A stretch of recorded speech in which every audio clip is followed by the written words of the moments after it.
we move on to the stars of the past. Retro Rallycross, two groups of retro cars today. A magnificent sight they make as well. Here we go with their first heat. Ray Morgan's Escort leads away, and there's contact. James Harrold in the Beetle and Lance Foster's Mini go off onto the infield. So two favourites in trouble already.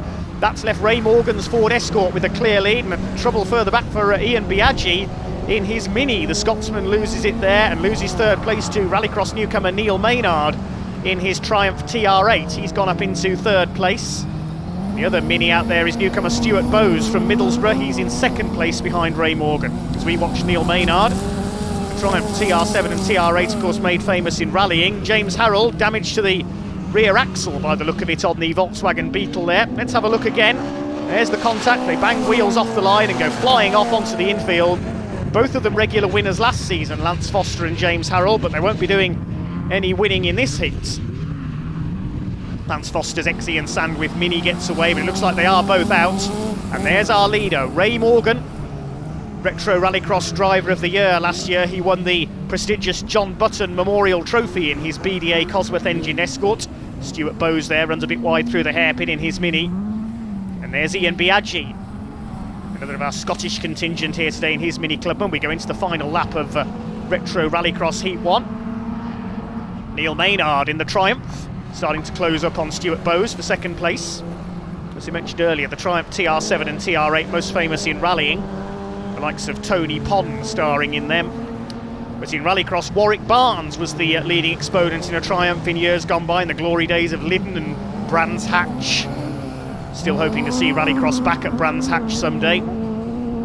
Stuart Bowes from Middlesbrough holds that second place, new to Retro Rallycross in his Mini Clubman. And out in front by a clear margin is Ray Morgan, and he's going to take the win, as he so often did last season in the Ford Escort Mark III BDA. There he goes, just caught a glimpse of him in the background. Here he comes, the man from Hastings in Sussex comes through to win our first Retro Rallycross race of the day. Second place will go to Stuart Bowes, good Davy from him in his Mini. Neil Maynard in the Triumph takes third, and the recovering Ian Biaggi after that early spin completes the finishers. Retirements for Lance Foster and James Harrold. There's your result confirmed then. The winning margin over 7 seconds for Ray Morgan ahead of Stuart Bowes, and Maynard and Biaggi complete the 4 finishers. Another race coming up then for the retro class, the super retro class as it's been termed here today, is next up on track for the more powerful machines. There's 4 of them out there. It's Dan Greaves in the Mazda 323 on pole position. Alongside him is Dave Black from Scotland in the Vauxhall Astra, and he takes the lead. Darren Grimston coming through from the back of the grid in his Vauxhall Nova, and completing the quartet Paul Smith in his familiar Volkswagen Polo G40 Coupe. Into that first corner they go then at Clervaux. It's Dave Black in the Astra who leads the way. Vauxhalls 1 and 2. And there's the lovely Mazda 323 of Dan Greaves. Most famous again as a rally car, the likes of Hannu Mikkola and Timo Salonen starred for Mazda in the late 80s in cars like that one. Paul Smith from the West Midlands in his Volkswagen Polo, the newest car competing in Retro Rallycross. But the Polo perhaps better known for its circuit capabilities. There was a one-make series for them on the UK circuits at one time, the Polo G40. Losing a bit of ground there to Darren Grimston, another newcomer to Rallycross in his yellow Vauxhall Nova.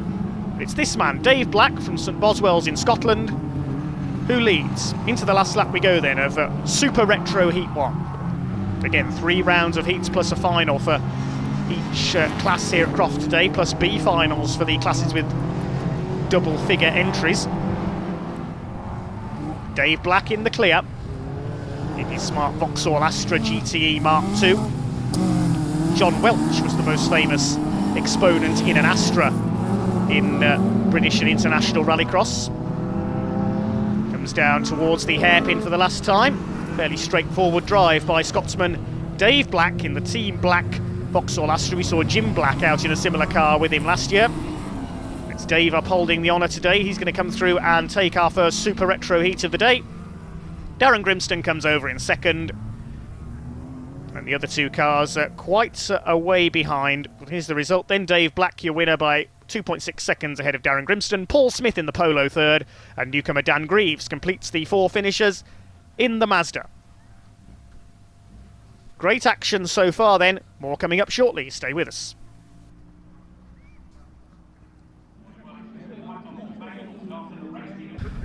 Retro Rallycross on for Heat 2 then. Good to see James Harrold and Lance Foster have been able to repair after they tangled in Heat 1. Away we go then. The Beetle of James Harrold in pole position. A smoky old getaway for Neil Maynard in the Triumph TR8, but it's Harrold that leads the way ahead of Ray Morgan in the Escort down towards Clervaux for the first time. It's the Beetle ahead of the Escort. The first of the minis is the ex-Ian Sandwith car of Lance Foster in third place. Then we've got Stuart Bowes, Ian Biaggi, and finally Neil Maynard, new to Retro Rallycross in his classic Triumph TR8. Ray Morgan makes a move into the chicane and takes the lead from James Harrold. Lance Foster having a go at the Beetle as well. Watch for flames spitting from the exhaust pipe of James Harrold's VW Beetle. He's having a look to try and retake the lead from Ray Morgan's BDA engined Escort. James Harrold's family are here today cheering him on at Croft. The man from Norfolk in second place. Hence the three minis, Foster, Bowes and Biaggi. First two are pulling away though. No doubt who the top driver in Retro Rallycross is these days, Ray Morgan. He did meet his match towards the end of last season with the great Rob Gibson in his famous yellow Metro 6R4. Unfortunately, Rob not present this weekend. Lance Foster pulling away from Stuart Bowes now in third place. Then it's Biaggi. And then we've got Neil Maynard in the Triumph. Evoking memories of Warwick Barnes.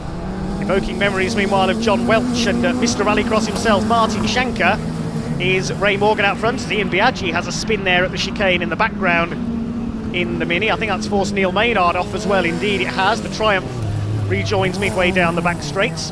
So problems towards the back of the field, and nearly problems there for Ray Morgan. Got wide and sideways coming out of the hairpin. James Harrold giving chase in second place. Into the last lap we go then. Can the Beetle put one over on the Escort? Ray Morgan, the holder of the John Button Memorial Trophy. John, a leading rallycrosser in the early days of the sport, did very well in VW Beetles. Father, of course, of Formula One world champion Jenson Button. Passed away a couple of years ago, John, sadly. Running wide there, Lance Foster onto the dirt at Hawthorne. That loses him a bit of ground towards Stuart Bowes in fourth place, but Morgan pulls away again in his Escort Mark III BDA.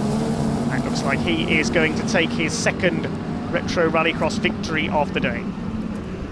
Good effort by James Harrold to fix his Beetle after tangling with Lance Foster in Heat 1. Lance likewise up there in third place. It's going to be a win for the second time here at Croft today for Ray Morgan in the leaders of Hastings Escort, leading his rivals home. He takes the flag. Second place goes to the Beetle of James Harrold, and we'll confirm the full result of that one then. Ray Morgan the winner by just over a second ahead of Harrold, with Lance Foster third ahead of Stuart Bowes, and Neil Maynard taking fifth in the Triumph after Ian Biaggi had a late spin.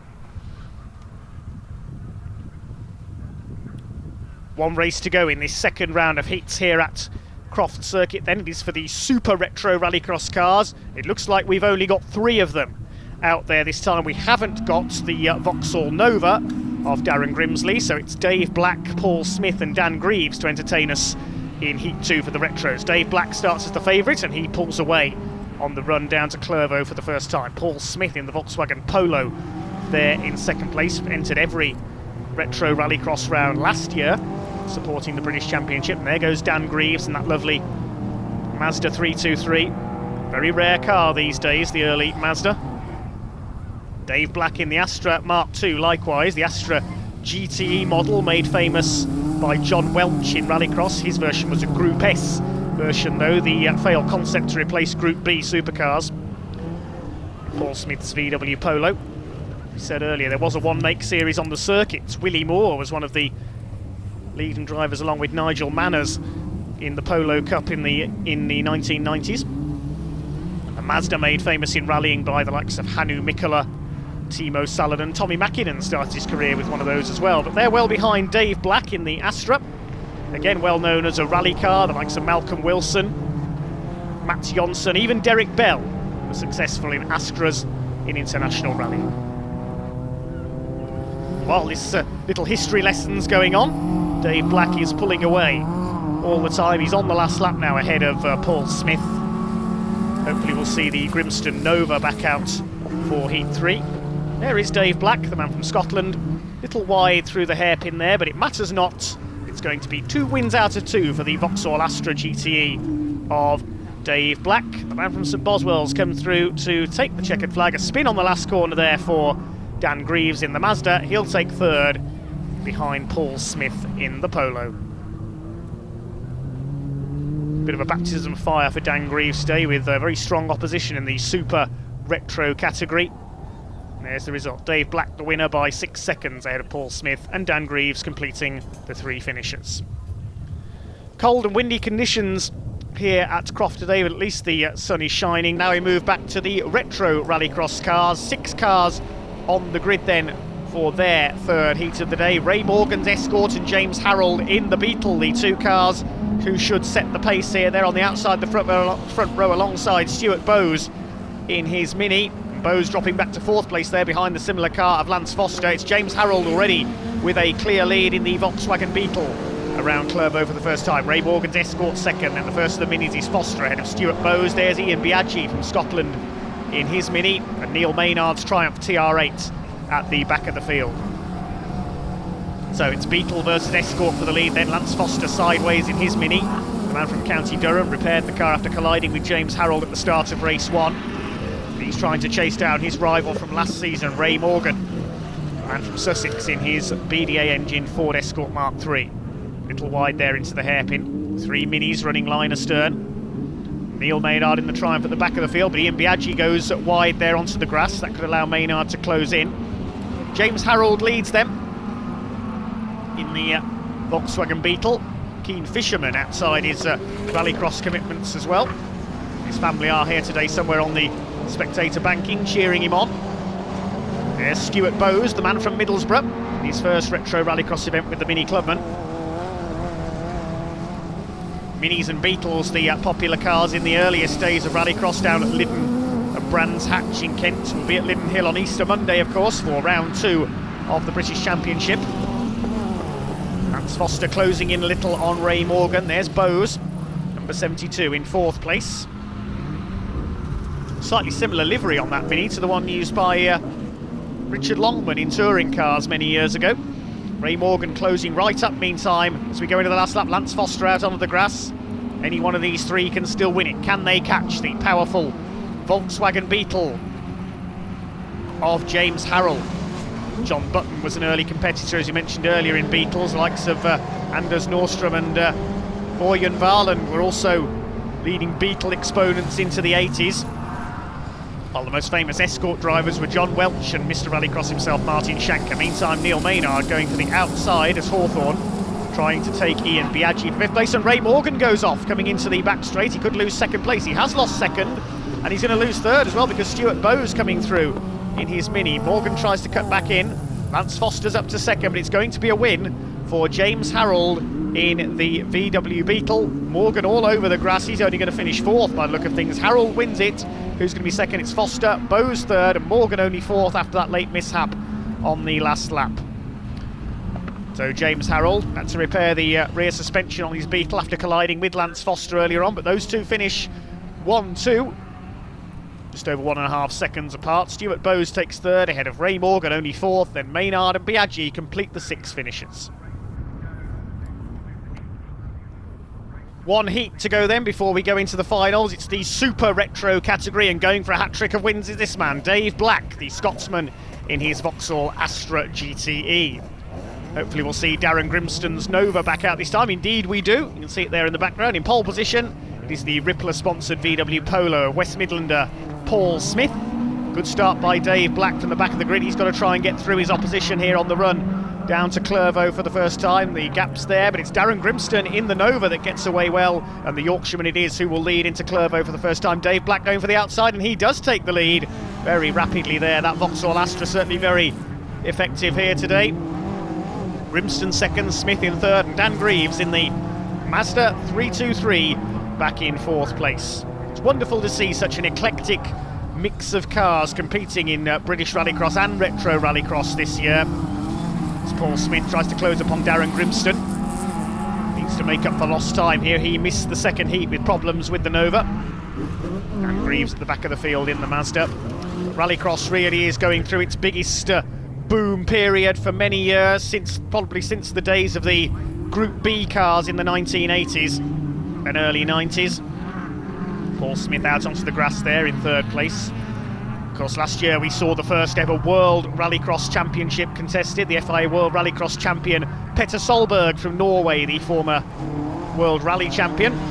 We're on the last lap of Super Retro's Heat 3 meantime. Dave Black is away and gone in his Astra. He's going to make it 3 wins out of 3. Darren Grimston heading the fight for second place, well behind the Vauxhall Astra GTE. Paul Smith in the Polo, the newest car in this field, trying to close in on our second place man, but there is Dave Black. The Scotsman heading for his 3rd straight victory by a clear margin ahead of Grimston, Smith and Greaves. Out of the final hairpin, the Team Black Vauxhall Astra comes across the line. 3 out of 3 for Dave Black, a clear pole position for the final later on. Dan Greaves a bit sideways there out of the final hairpin. He's going to finish at the tail of the field in 4th place. We'll confirm the winning margin then for Dave Black, over 7 seconds ahead of Darren Grimston. Dominance from Dave Black, Paul Smith in 3rd place, and it's Dan Greaves who completes the 4 finishers in the Mazda. Now it's on to our Retro Rallycross final. In pole position, the Escort of Ray Morgan. He won 2 heats, but had an off in the 3rd heat, and James Harrold's VW Beetle was the winner in that race. And it's Harrold who's got the best start here, down towards Clairvaux for the first time.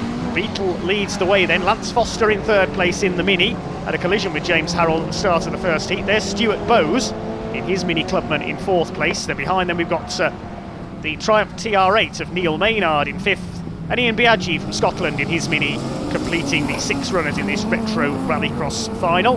The more powerful Super Retro cars will be up after this. But it's James Harrold in his VW Beetle, all the way from Norfolk to race here today, who leads the way. Ray Morgan giving chase in the BDA-powered Ford Escort Mark III. There's Biaggi at the back of the field, had a couple of spins in the heats earlier on. As we mentioned, it was 2 victories to 1 in favour of Ray Morgan, but he was down in 4th in Heat 3 after an off. James Harrold, meanwhile, had to repair the back axle of his Beetle after he collided with Lance Foster, leaving the line in Heat 1, putting both of them out. Lance in the XE and Sandwith Mini up there in 3rd place. Had a big rivalry with Ray Morgan last season. Ray Morgan being voted the Retro Rallycrosser of the Year in 2014. He won the prestigious John Button Memorial Trophy in memory of the father of Formula 1 world champion Jenson Button, who was a pioneer in rallycross many years ago. One of the cars that John Button raced was a VW Beetle early on in his career, and it's the beautiful yellow Beetle of James Harrold, who leads the way. A keen fisherman outside of his rallycross commitments, the man from Norfolk. His family are here today cheering him on from the sidelines. He's looking for what I think will be the Beetle's first A-final win in Retro Rallycross. As further back, Ian Biaggi from Scotland gets past Neil Maynard in the Triumph TR8. First 2 pulling away slightly now from Lance Foster's Mini, man from County Durham. And there is Stuart Bowes, newcomer to Retro Rallycross from Middlesbrough in his Mini. And these 4 now clear of the battling pair, Biaggi and Maynard at the back of the field. Lance Foster, a regular winner last year in the XE and Sandwith Mini Clubman. I think he used to run that car in the Super National division a few years ago as well, before the retro movement sponsored by Rippler came along. It's wonderful to see these classic machines evoking memories of the likes of John Button, Martin Shanker, John Welch, and plenty more. Into the last lap then. James Harrold is a lap away from the first A-final win of the year. Ray Morgan, a very tenacious driver, that very powerful Ford Escort. Foster in 3rd place. He's clear of Stuart Bowes now.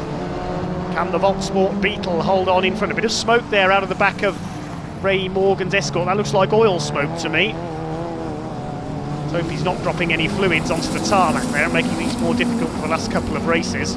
Down the back straight they head for the last time. Ray Morgan trying his hardest. Is he going to get close enough to challenge here on the final bend? I don't think he is. They're coming into the hairpin for the last time. Flash of flame from the VW Beetle's exhaust as out of the hairpin it comes. James Harrold in the Volkswagen comes through to take his 2nd win of the day, wins the A-final in the Beetle. 2nd goes to Ray Morgan in the rather smoky Escort BDA, and 3rd goes to the first of the Minis, and that's Lance Foster. 4th place to Stuart Bowes in his Mini, and then Ian Biaggi and Neil Maynard completing the finishes. Apologies for the lack of timing available on that race, but the result is confirmed. the iconic car. Yeah, How's it been for you today? It's been okay. We had a troublesome first heat, driver error off the line. I came across a bit early and hit Lance, so put us both out. So we missed the first heat, had a second in the second heat, and won the third heat, and obviously the final. So yeah, it's been a good day. Nothing's dropped off the car. Been good. Yeah, it's been a long time coming.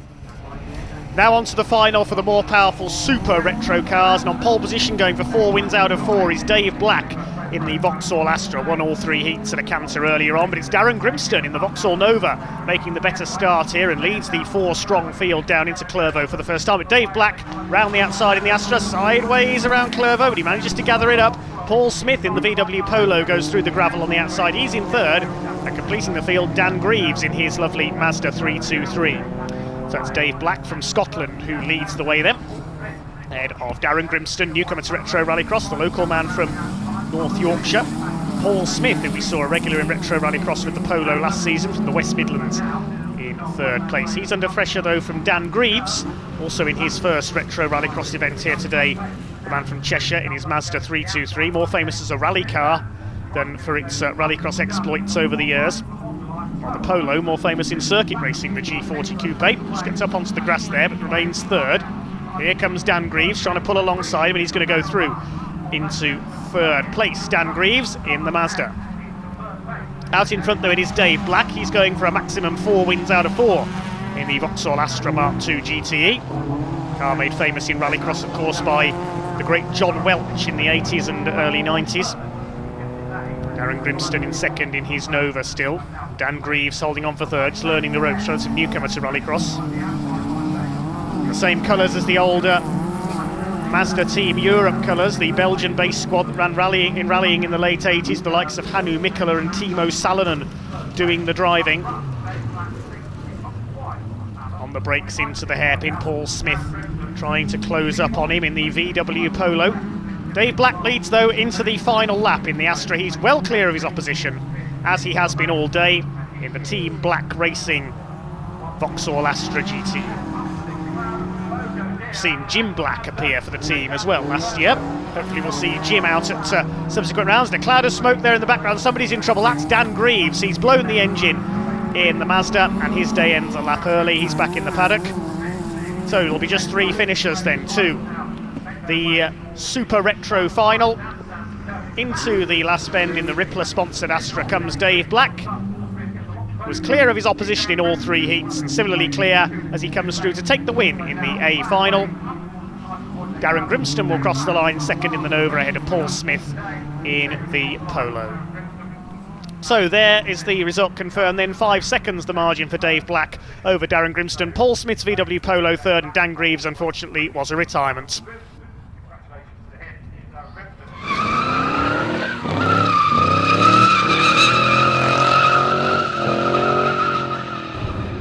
Stuart Bowes was stood in front of this delightful powder blue Mini.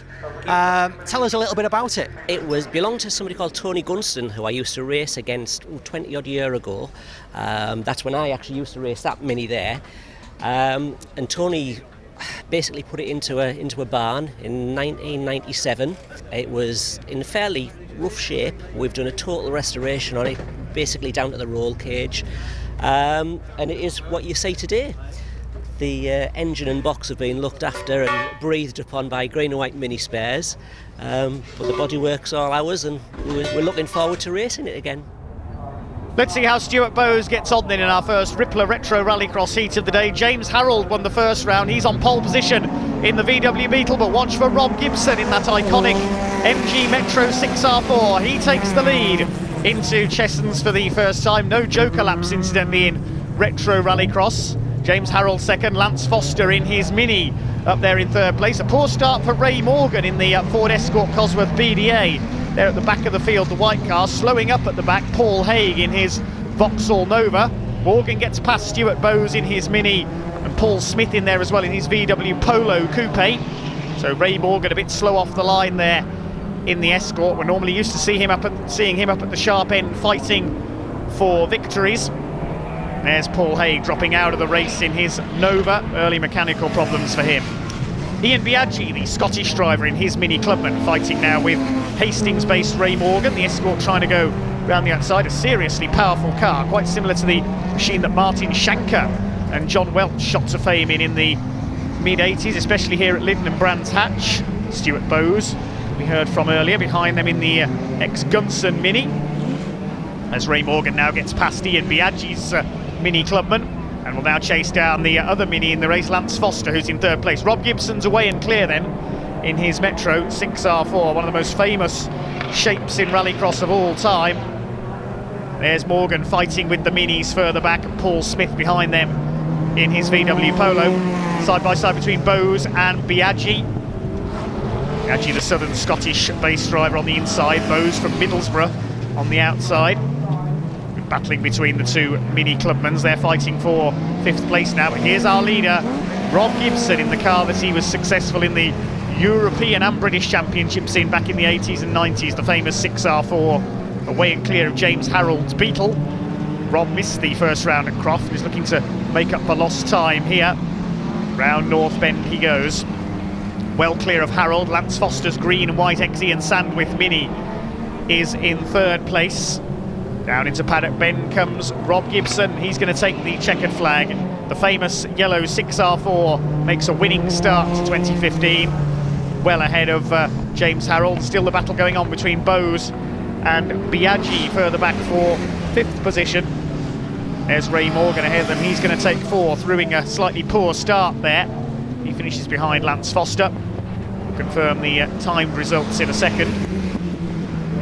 Through come the Minis to the line, followed by Paul Smith in the VW. Paul Haig, of course, was a retirement in the Nova.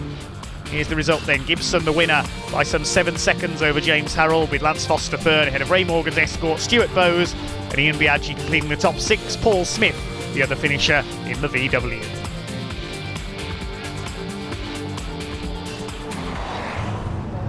Retro Rallycross up next then. A brilliant win for Rob Gibson in dominant form in the 6R4 first time out. He's won the first 2 heats. Let's see what happens this time in heat number 3. One of the photographers just being asked to move. The Retros don't have joker laps, of course, but photographers not allowed to stand in the joker lap section. 7 cars out there. We lost Paul Haig's Nova with engine failure in heat 1, unfortunately. It's Rob Gibson in that famous 6R4 in pole position alongside Stuart Bowes and Ian Biaggi in their Minis. Here we go then with heat number 3 for Retro Rallycross. Gibson leads them off. Ray Morgan with a good start towards the back of the grid. The Escort, James Harrold coming down the outside in the Beetle as well. They're the 3 main names to watch here. Then we've got the 3 Minis, and finally Paul Smith in his Polo. Round Chestnut Drift they go. Gibson with the lead. Ray Morgan in the Escort already dropping back into second place. The phenomenal power of that awesome 6R4, one of the iconic rallycross cars of all time, and the Beetle dropping back a couple of spots there. Stuart Bowes gets through, but he's lost it on the entry to Devil's Elbow. He's in the gravel, tries to drag the Mini out of there, but he's dropped to the back of the pack along with Paul Smith. Change for the lead going into North Bend. Ray Morgan in the Escort, very late on the brakes there. Gibson ran a bit wide, and Morgan took the opportunity to move through into the lead. Derek's Ford against MG Metro 6R4 at the front of the field. Then Ray Morgan, the Rallycross Driver of the Year 2014, the Retro Rallycross Driver of the Year 2014, and won the John Button Memorial Trophy in memory of the Lyyden Hill legend, the father of the great Jenson Button. He competed in a VW Beetle for some time in his career, and the Beetle of James Harrold there in third place. So it'd be quite fitting if we saw the VW take a win here at the home of Rallycross. Rob Gibson up alongside Ray Morgan. Can he get through at Devil's Elbow? Not quite close enough. It's the leaders of Hastings' car, still the leader of this race. Lance Foster's Mini, meantime, having a go at James Harrold for third. An absorbing contest here for the Retro Rallycross category. Round North Bend. There's that beautiful Beetle of Norfolk's James Harrold down in third place. Gibson won the first 2 heats, but it looks like he's met his match with Ray Morgan, who had 2 4th places earlier on. Oh, and Ray Morgan across the grass coming out of the chicane. He's going to lose the lead to Rob Gibson. No, not quite. Morgan keeps his foot in and keeps his lead. Survives that scare there as they skittered over the grass at the chicane. Lance Foster keeping pace with the top 3 in his Mini. Had 2 third places earlier on. Identical results the first 2 heats. It was Gibson ahead of Harrold, Foster and Morgan. Slightly different order this time. Are we going to see Ray Morgan's Escort take a win here, or can Rob Gibson in the Metro 6R4 overhaul him? He's having a go here up the inside, up the outside into North Bend. Morgan's got the inside for the right-hander, holds the lead. What can Gibson do? Down into paddock bend as Morgan runs wide on the exit. Here comes Gibson. They're going to be side by side into paddock. Gibson trying to go through. No, you don't, says Ray Morgan. Keeps his foot in, and he's going to take the win. Cracking drive by Ray Morgan in the Escort. He defeats Rob Gibson for the first time today. Harrold comes over in third. Then it's Lance Foster. Stuart Bowes taking fifth, further back in the Mini, ahead of Paul Smith in the VW Polo. We lost Ian Biaggi towards the end of that one. He dropped up back in seventh. Moving on to the Rippler Retro Rallycross boys then. It's Rob Gibson in his famous Metro 6R4 in pole position. He won two of the heats. The other one went to Ray Morgan in the white Ford Escort BDA. And in between them on the grid, James Harrold in his beautiful VW Beetle. They should be the three contenders for the win here. Some cracking action so far today from the Rippler Retro Rallycross field. And here we go with their final. Rob Gibson makes a great start in the 6R4, leads into Chessons for the first time, with James Harrold round the outside, and he takes up the running. So the Beetle leads. He won the A final up at Croft at the first round of the championship. Rob Gibson was not present there, so he's making up for lost time. He retakes the lead from Harrold as they come through Dover Slope towards Devil's Elbow for the first time. Ray Morgan in the BDA Escort is there in third place. Tries for second up the inside of the Beetle coming out of Devil's Elbow. Can he pull alongside? No. Harrold using the power of the Beetle. He tries to pull back ahead of Gibson. He's done it. Good bit of driving there by James Harrold, the man from Norfolk, in the Volkswagen Beetle. Lance Foster is the first of the Minis, the green and white car, Exie and Sandwith machine, down in fourth. Round into paddock bend they come then. Harrold ahead of Gibson. Could we be on for an upset here? The best James Harrold got in the heats was 2 second places as they head into Chessons. No joker laps, incidentally, in Retro Rallycross. Round towards Dover Slope once again. Can the power of the 6R4 pull Rallycross veteran Rob Gibson up alongside James Harrold? Not at the moment. He'll try again on the run up to North Bend, I'm sure, on the tarmac. Ray Morgan keeping a watching brief in third. Then it's Lance Foster in his Mini. Further back, the similar Mini of Stuart Bowes, Ian Biaggi in another Mini clubman, and finally Paul Smith in his VW Polo. The 7 cars in this race. Unfortunately, Paul Haig's Vauxhall Nova not out in this. He broke down in the first heat. Harrold leads them, looking for his second A final win of the year. Chasing hard, Ray Morgan, last year's Retro Rallycross Driver of the Year. He won the John Button Memorial Trophy. John was a leading exponent in VW Beetles in his time in the early days of Rallycross. And could we be about to see a Beetle victory here at Lyyden Hill? Not if Rob Gibson has got anything to do with it. He's going through, coming out of Chessons. Through goes the 6R4 into the lead, and Morgan trying to follow him as Harrold goes a bit wide. They bang wheels. Morgan's Escort up to second. James Harrold trying to fight back. A terrific race between these three. Gibson goes a bit wide, coming out of Devil's Elbow. Here comes Harrold, closing back onto his tail. It's going to be almost 3 abreast as they come into North Bend. Look at this. No room for Harrold on the inside. Morgan trying to go all the way around the outside in the Escort. What sensational driving from Ray Morgan. He's not quite able to get ahead of Rob Gibson. The 6R4 stays ahead. Here comes Harrold looking for a gap on the inside now. Gibson's gone wide, coming into paddock bend. Morgan goes through into the lead. My goodness, what a race. 1 lap to go. Morgan, Gibson, Harrold. This is magnificent. First class Rallycross, and Lance Foster says, I want a bit of this as well. In the green and white Mini, he's joining in too. Morgan leads, he goes wide of it, coming out of Chessons Drift. Gibson's found a gap on the inside, he retakes the lead. 3 leaders in 1 lap. This is sensational Rallycross. Harrold now under pressure from Foster for that 3rd position. He taps the back of the Beetle as they go into Devil's Elbow. Gibson just ahead of Morgan. Up towards North Bend they come. Oh, this is magnificent. Harrold's closing up as well. He could go for a last bend lunge down the inside into paddock. Here they come. Morgan moves to cover. Here comes Harrold. Stands on everything as he comes up the inside. He's got 2nd position. Gibson still leads, and Harrold spins. Oh, trying so hard in the Beetle. Round he goes, and Rob Gibson will take the win. What an incredible race. Morgan 2nd, Lance Foster takes 3rd. James Harrold trying to get the Beetle going again. Let's have a look at that again. It was a real kamikaze move there by James Harrold, and he just tried that bit too hard. Spun around. Rob Gibson went through to take the win. Lance Foster just missed hitting the Beetle head on as he came through the 3rd behind Ray Morgan. There's the result confirmed then. 3.5 seconds in it between Gibson and Morgan.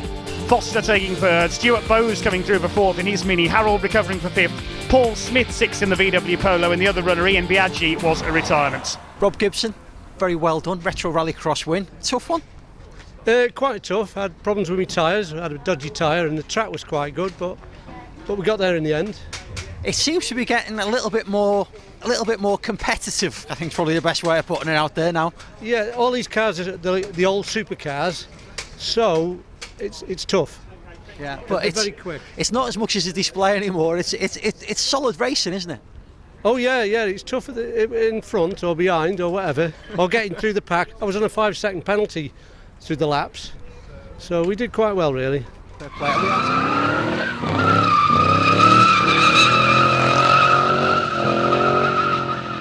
And in pole position for this one, it is James Harrold in his VW Beetle. Ray Morgan will be the other favourite for honours in his Ford Escort. Unfortunately, we haven't got Rob Gibson's Metro 6R4 here at Pembrey.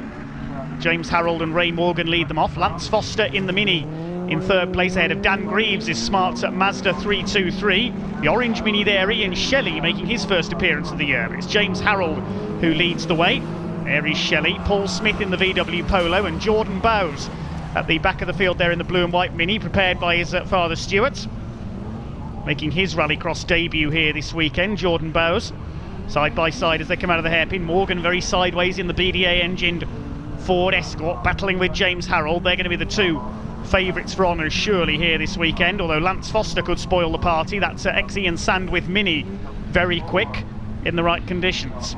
James Harrold, man from Norwich, winner of the opening round of the Retro Rallycross series at Croft, in his lovely VW Beetle, leads Ray Morgan, the leaders of Hastings sponsored Escort. Runs a bit wide there coming out of Honda, so does Lance Foster, chasing hard in his Mini.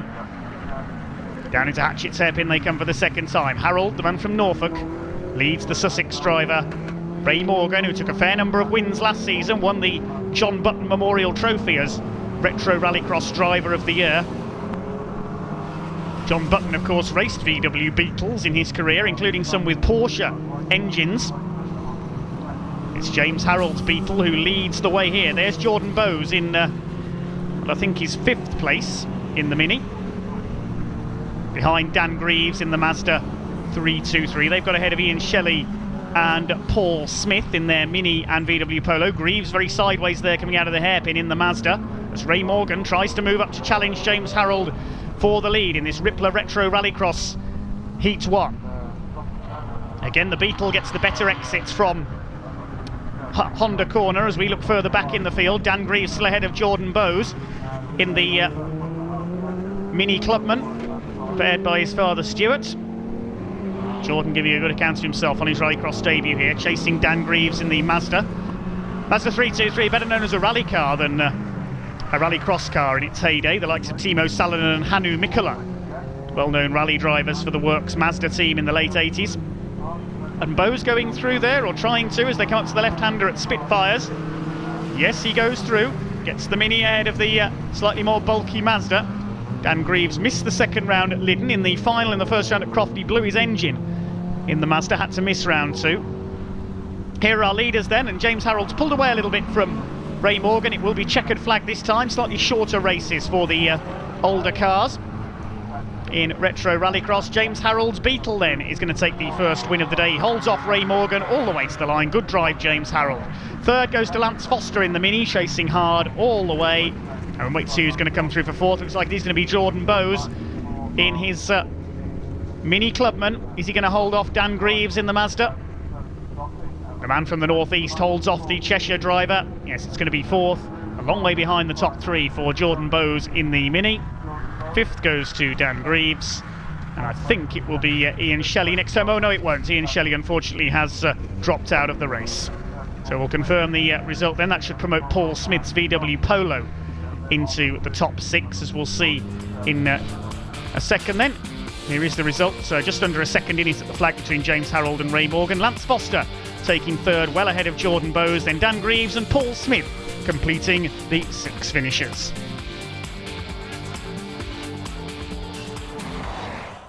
Heat number 2 then, it's back with Retro Rallycross. We don't unfortunately have James Harrold's Beetle out there for heat number 2. He's sitting this one out with a few problems after heat 1. So Ray Morgan will surely start as the favourite here in the Escort, but it's Minis all the way down into the first corner. Lance Foster it is who takes the lead ahead of Jordan Bowes, the Rallycross newcomer in his Mini.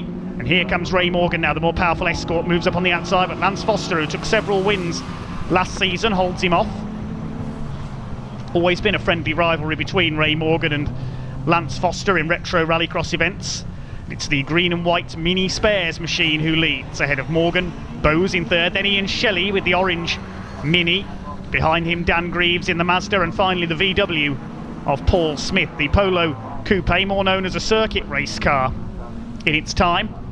Ray Morgan sideways there over the infield as Lance Foster's Mini continues to lead. He used to run that car in Super National a few years ago, Lance Foster, until the Retro Series was brought in. And it's been a real phenomenal success, Retro Rallycross. We've seen the likes of Triumph TR7s, Porsche 911s, Rob Gibson's awesome Metro 6R4, of course. He won the round at Lyyden Hill, but not here today. Ray Morgan fighting hard in the BDA-powered Escort, but having to give best to Lance Foster, who's looking for his first win of the season. Morgan up alongside him, he's round the outside at Spitfires. Great move by Ray Morgan into the lead in the Ford Escort. Can Lance Foster fight back down towards the hairpin there on the last lap now? Morgan from Foster, Morgan sideways, he's lost it coming out of the hairpin, he loses the lead. Well, he undoes all his good work there with a half spin, Ray Morgan. And it's Foster back in the lead and surely uncatchable from here. We're on the last lap now, as we say. Ray Morgan certainly flamboyant in the Escorts, a little over the top there through the hairpin, and meantime back up the hairpin Dan Greaves nearly spins as well in his Mazda. He's got ahead of Ian Shelley's Mini Clubman. Ian making his first appearance of the season, and Jordan Bowes showing them the way in his Mini. This is the scrap for third position. Paul Smith in the Polo behind them. Greaves sideways again. Jordan Bowes is going to take third place here, but it's going to be a win for Lance Foster ahead of Ray Morgan. Here come the Minis home for third and fourth, and Dan Greaves has had a late spin there coming into Woodlands. He'll get going again and come through to complete the finishes, I think, behind Paul Smith. Yes, there is Paul in fifth place. But it's a win for Lance Foster, as we'll confirm now with the results. Foster the winner by 3 seconds ahead of Ray Morgan. Jordan Bowes an excellent third ahead of Ian Shelley, Paul Smith, and Dan Greaves completing the finishers, James Harrold a non-starter. Let's go down to the pits and hear from Rallycross returnee for the first time this year, Ian Shelley. Ian Shelley, we've got your gorgeous little Mini behind us, but some problems in the heats. What happened there? We had a problem with the rotor arm. If you go past 8,000, it shears off. So we try and keep the revs down. I had a spin, consequently she just revved past 8,000 and it broke, so pulled over, got towed in. All rectified, ready for the next heat. I'm going to ask you a little bit, because this is a little bit of a different Mini, just very, very briefly for the uninitiated. What's your Mini all about, basically? It's built from a heritage shell, so it's brand new. And it's fitted with a 2 litre 16-valve Vauxhall engine. Produces around 230, 240 brake horsepower, which is an awful lot in such a small car. And we do suffer with a little bit of torque steer. We tried to remedy that with some electric power steering. It's helped, but I just need to keep my right foot off the throttle. Moving on next to the final for the Retro Rallycross cars, James Harrold in his beautiful VW Beetle in pole position. 2 heat wins for him, but he failed to start heat 2, which was won by Lance Foster in the Mini. Ray Morgan completes the front row in the Ford Escort. Then we've got Jordan Bowes in his Mini, Paul Smith in the VW, and Dan Greaves in the Mazda 323. Ian Shelley in his Mini, unfortunately a non-starter. So it's, as expected, Harrold and Morgan who lead the field away then. The Beetle and the Escorts. Lance Foster in third. There's newcomer Jordan Bowes in his Mini in fourth place. Paul Smith at the back in his Polo behind Dan Greaves' his lovely Mazda 323. James Harrold won the first round of the Retro Rallycross series at Croft. It was Rob Gibson's Metro 6R4 who won at Lyyden Hill, unfortunately absent for this round. Dan Greaves has a bit of a spin there in the Mazda 323, more famous as a rally car than a rallycross machine in its heyday in the late 80s. That's let Paul Smith through in the VW into fifth position. James Harrold from Norwich then leads the way. 2 heat wins for him. He unfortunately failed to start heat 2, which allowed Lance Foster to win it. It's Ray Morgan's Escort chasing the Beetle this time. We saw him take plenty of wins last year in the Rippler Retro Rallycross series. Likewise Lance Foster. Always been a bit of a rivalry between Foster and Morgan. James Harrold showing them the way at the moment in the VW Beetle, spitting flame there as it comes down into the hairpin. Very spectacular machine indeed. The Beetle, one of the earliest Rallycross star cars. John Button, father of Jenson Button, was a leading exponent in them. Ray Morgan won the John Button Memorial Trophy last season as Retro Rallycross Driver of the Year. His Escort very much in the style of Martin Shanker and John Welch from the mid-80s. Wonderfully evocative cars in this Retro Rallycross series, and the retro movement is growing all the time, with new cars being found and restored for competition all the time. It'd be great to see more Group B machines in this series. Ray Morgan has a look as they come down into Hatchets. No Joker laps, incidentally, in Retro Rallycross. Morgan up the inside. Can he get alongside the Beetle? Indeed he can. He's going to take the lead as they come into Spitfires. He's done it. Ray Morgan's Escort takes up the running then ahead of James Harrold. Just got the better exit from Hatchet's hairpin there. And he leads the Beetle, and he's already pulling away using the Escort's superlative power.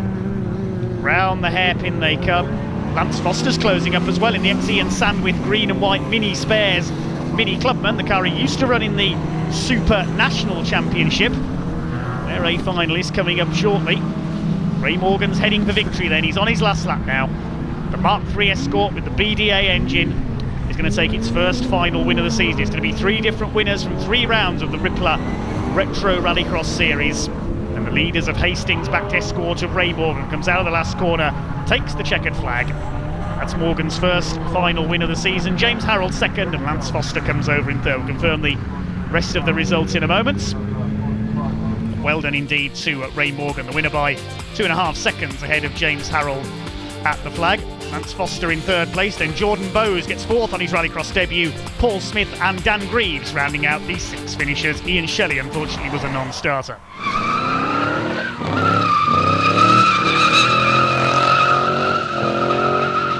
It's time for the first heat of the day for the Rippler Retro Rallycross category, and the favourite for honours here should be the Porsche 911 of Barry Stewart on the outside the front row there, alongside Patrick Donoghue in his stunning Peugeot 205. The Porsche it is who rockets away into the lead. Lance Foster in the Mini side by side with Donoghue into the first corner. The Mini it is who moves ahead on the outside. Behind them we've got Ray Morgan with his Mark III Escort with the BDA engine. And behind him, David Aiken in the ex-Tony Bardi Vauxhall Astra GTE Mark II. So 5 cars out there for the retro category. No Joker laps used by the retro boys.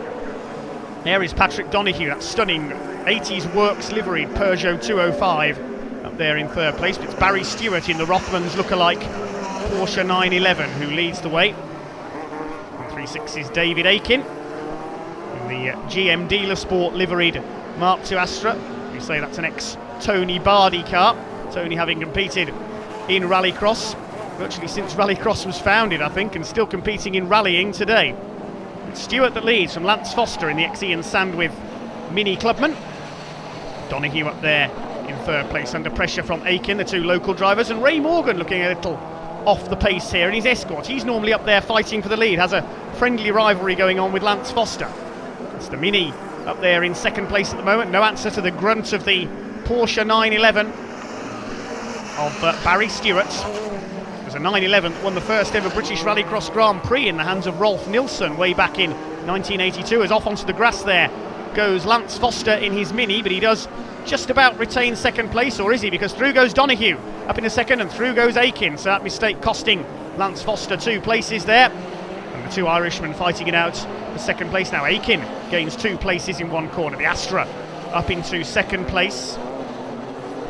Gary Dixon was very competitive last season, and Donoghue's gone for the Joker lap section there. I don't think he needs to do that because the retro class don't normally need Joker laps. So Patrick Donoghue, not too sure what that was all about, but he's down to 5th place as a result. He'll have to catch up now to Ray Morgan. I don't know whether he just bounced off the side of David Aiken's Astra there and had to take the escape road. But we're on the last lap now anyway, and it's going to be Barry Stewart, surely, who takes the win in his Rothmans lookalike Porsche, evoking memories of the famous Dakar Rally Porsche, Paris Dakar Rally Porsches. But David Aiken having a go here up the inside into the hairpin as Stewart locked up there and he goes through. David Aiken puts the Astra into the lead, so a surprise here in Retro Rallycross heat number 1. Is Barry Stewart going to be able to fight back? He does seem to be having one or two problems with the brakes on his 911. And David Aiken it is, the man from County Armagh, who's gone to the front in the Vauxhall Sport liveried Astra. Out of the last corner he comes, and it's going to be a first Retro Rallycross win for the men from Ireland. David Aiken takes the checkered flag ahead of Barry Stewart. Through for third place, it should be, I think, Lance Foster in the Mini. No, it's Patrick Donoghue who's come through, and Ray Morgan fourth. What's happened to Lance Foster? He's had an off somewhere on the final lap, I think. There is Lance Foster's Mini. He has indeed had an off, and there is the results confirmed. Barry Stewart ahead of David Aiken, so David must have been penalised there. Lance Foster taking third ahead of Donoghue and Morgan. Peter O'Brien in his Peugeot was a non-starter. So while the marshals recover the three-wheeled Mini of Lance Foster back to the paddock, we'll take a short break here at Mondello Park. Join us again in a few minutes' time.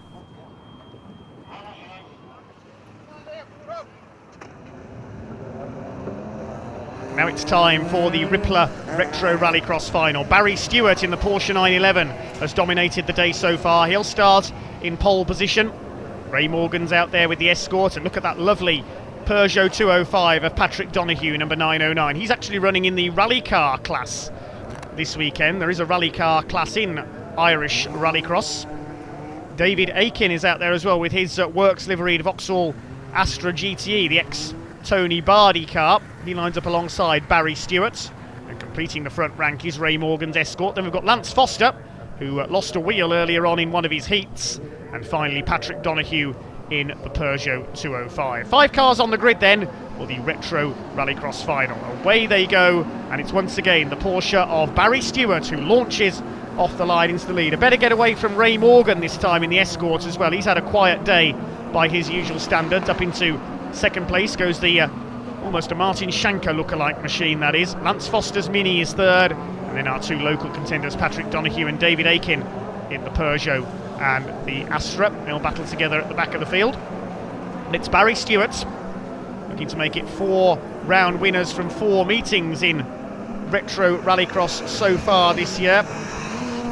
We've seen wins so far for Ray Morgan's Escort, for James Harrold in the VW Beetle, and for Rob Gibson's famous yellow Metro 6R4 in A finals so far this season. Looks like Lance Foster possibly with a problem there with the Mini. He loses ground to Donoghue and Aiken. It's been a fraught day for the green and white Mini spares. Man, he's going to need some green and white Mini spares, I think, to get that car fettled for round 5 here at Mondello. Chasing hard now on the back of Donoghue and the 136 of David Aiken, who came close to a heat win earlier on, only to pick up a penalty. The only man who's really taken the fight to Barry Stewart's Porsche today, but he's behind Patrick Donoghue's Peugeot in this one, the drum redriver. The GM Dealer Sport liveried Astra has a look as they come into the last corner. Peugeot, also in work style livery, moves to cover. Astra down the outside now, locks up a bit into turn 1. Lance Foster behind them, dropping back in the Mini. Still your leader is Barry Stewart in his Porsche 911. Man from Lewis in Sussex. We watch the Irish pairing battle it out for third place. Ray Morgan from Hastings up there in second place in the Escort. There he is. Retro Rallycross Driver of the Year in 2014, won the prestigious John Button Memorial Trophy in memory of the pioneer rallycrosser and father of the great Jenson Button. Aiken gets through for third as they go into the last lap.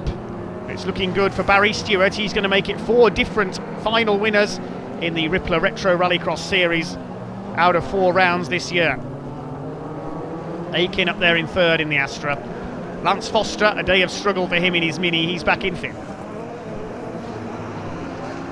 Barry Stewart pulling clear of Ray Morgan. Oh, a little sideways moment there out of the Irish Ferries corner for the last time. He might have a slight problem there, but he's going to make it to the checkered flag. Barry Stewart slowed up a bit in the final lap, but he takes the win ahead of Ray Morgan, Aiken in third, then Donoghue and Foster. Check out the official result of that one then in just a few moments' time. Here it is, Barry Stewart the winner by 2.5 seconds ahead of Ray Morgan at the flag. David Aiken wins the Battle of the Irish for third place ahead of Patrick Donoghue. Lance Foster completing the 5 runners in the Mini.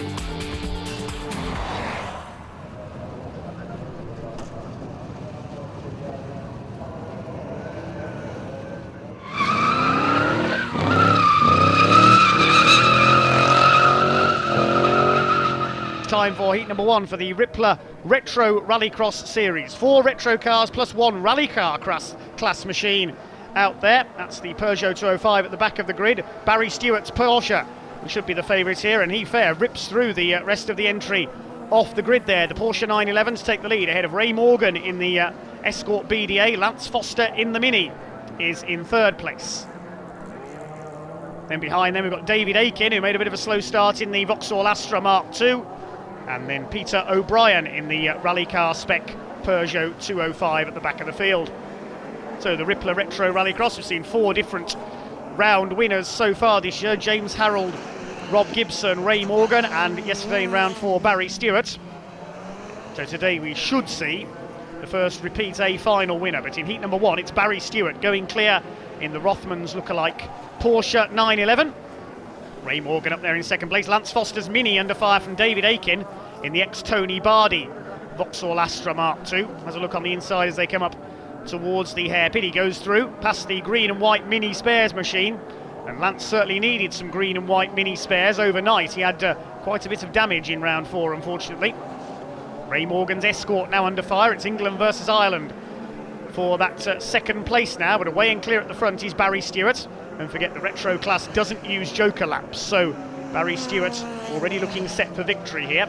Ray Morgan in the Escort Mark III, almost a Martin Shanker lookalike, holding off David Aiken in the car painted in the GM Dealer Sport Rally Team livery. Has a look on the inside at turn 1. No, he's not going to get through. Morgan slams the door shut. Barry Stewart's Porsche heading for victory. Lance Foster up there in 4th place in the Mini. Into the hairpin they go for the last time. Peter O'Brien's rally spec Peugeot, has dropped away. He'll win the rally car class because he's the only entrant here today, so electing to run with the retros. The 4 retro cars together then, but it's Barry Stewart with the advantage coming into the final couple of corners. David Aiken having a go at Ray Morgan for that second place, but it's going to be a win for Barry Stewart in the Porsche 911. He takes the checkered flag. Morgan is just going to hang on, only just ahead of David Aiken for second place. Lance Foster 4th, and Peter O'Brien will complete the 5 finishers. There's your result then. Barry Stewart the winner by 2 seconds. Ray Morgan just beating David Aiken by a few hundredths for second place. The Astra in third ahead of Lance Foster's Mini, and Peter O'Brien's Peugeot completing the 5 finishers.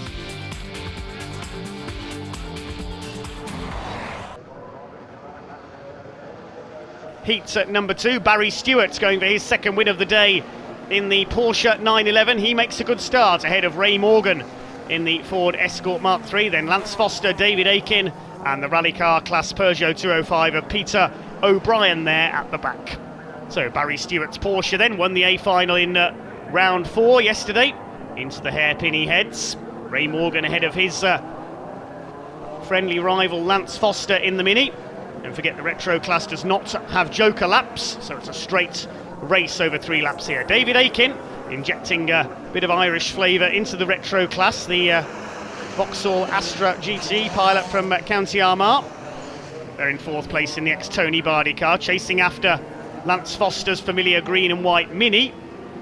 There's O'Brien further behind them in the rally car spec Peugeot 205. Aiken draws past the Mini. Astra's certainly got the straight line speed advantage up into 3rd position. And Barry Stewart's gone wide there, battling with Ray Morgan. He's lost the lead. And wide there coming out of turn 1. So it's Ray Morgan in the Escort looking to put one over Barry Stewart. And even the score at 1 heat win apiece. That Porsche looking a little off the pace here. And he's under fire from David Aiken in the Astra. So something of a surprise here in this heat number 2 for the Retro Rallycross division. Back onto the tarmac at Irish Ferries corner they come. Ray Morgan still leads in the Mark III Escort with the BDA engine. evoking memories of the likes of Martin Shanker, John Welch and Barry Squibb as well used to run one of those familiar X-Track escorts. David Aiken still having a go at that Porsche of Barry Stewart, the Rothmans lookalike machine. Round the outside goes the Astra through the hairpin. Lance Foster still hanging on to their coattails in fourth. Peter O'Brien further back in the Peugeot. Onto the back straight they go for the last time, and I think Barry Stewart may have a problem here. He's certainly got a problem with David Aiken sitting on his bumper trying to take second place away. So Ray Morgan is heading for victory then. He won the third round of the Rippler Retro Rallycross Series at Pembrey, and he's heading for a heat win here. Checkered flag is out, Morgan wins it, Stewart holds off Aiken to take second place, then Lance Foster fourth, further back O'Brien fifth. Here's the confirmed result then, Ray Morgan the winner by pretty much exactly a second ahead of Barry Stewart, then David Aiken ahead of Lance Foster, Peter O'Brien some 4 seconds further back. Let's go down to the pits and hear from race winner Ray Morgan. Ray Morgan, and we've just had a nice heat win. Yes. I had one heat win yesterday and come second in the final. Today it's my first win. I was lucky. I was behind Barry and he went wide on the bottom corner. He'd done it in the first heat as well. Only I'd filled in my windscreen. If you see it, how dirty it is. And he'd filled my windscreen in, and when I come to wash it earlier, I couldn't see where I was going. So I left it dirty and I overtook him. So Job done. Listen, try and keep it dirty for the final. Perhaps that's a winner. yeah, I think that's the answer. Heat number 3 next up then for the Rippler Retro Rallycross Series. Barry Stewart in the Porsche and Ray Morgan in the Escort have had a win each so far. They'll be going for their doubles. It's a good start by Stewart, good start by Lance Foster as well. In the Mini up into second place, the XE and Sandwith car. Dave Aiken in third place in the Astra. Poor start by Ray Morgan. He's back in fourth ahead of Peter O'Brien in the Peugeot 205. Through the hairpin they go then for the first time. No joker laps being used, as we mentioned earlier, in the retro category. So it's Barry Stewart that leads the way, the man from Lewis in Sussex, in his Porsche 911. Lance Foster's little Mini keeping pace with the big bewinged GT car. No points on Retro Rallycross. It is a series, not a championship, so you do get a wonderful variety of cars. The driver's very proud to show them off in competition.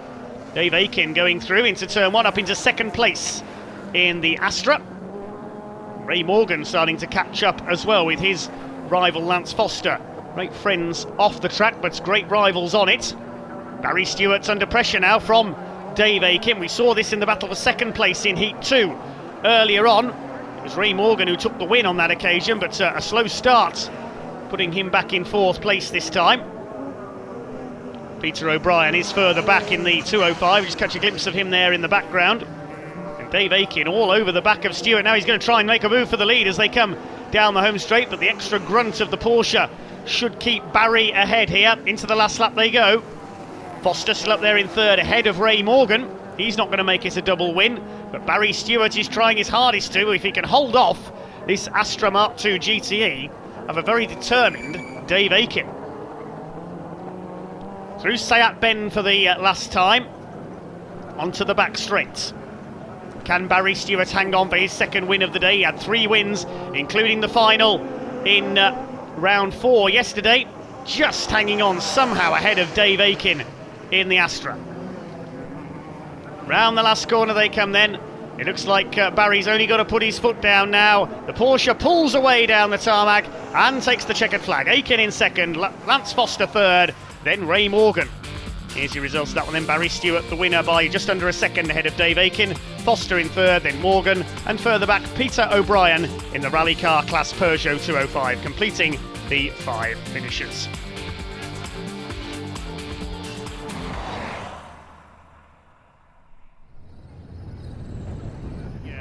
Now we move on to the Rippler Retro Rallycross Series final. 5 cars out there. Barry Stewart in the Porsche will start as the favourite from pole position. He won 2 heats. Ray Morgan in the Ford Escort Mark III won 1. Away we go then, and Barry Stewart's already clear as they go into the first turn ahead of Ray Morgan. David Aiken in his Vauxhall Astra up there in third, ahead of Lance Foster in the Mini. And at the back of the field is Peter O'Brien at the wheel of his Peugeot 205.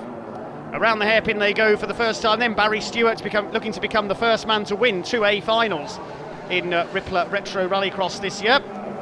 He's already clear of Ray Morgan, who won the third round at Pembrey.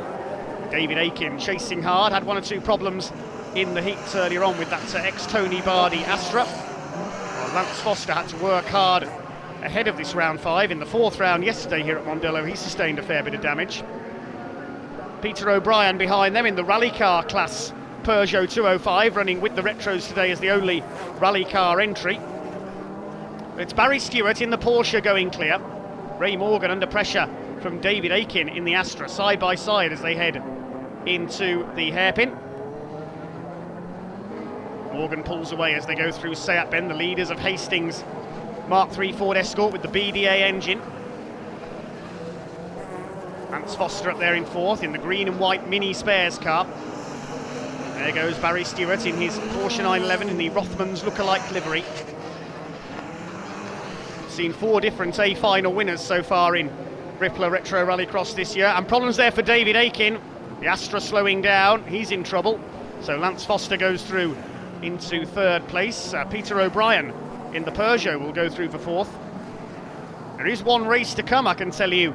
After this, we have a special super final for the leading supercar and super national competitors coming up after this as well. But the Retros fairly well spaced out. They don't use joker laps, of course, so a straight race to the flag.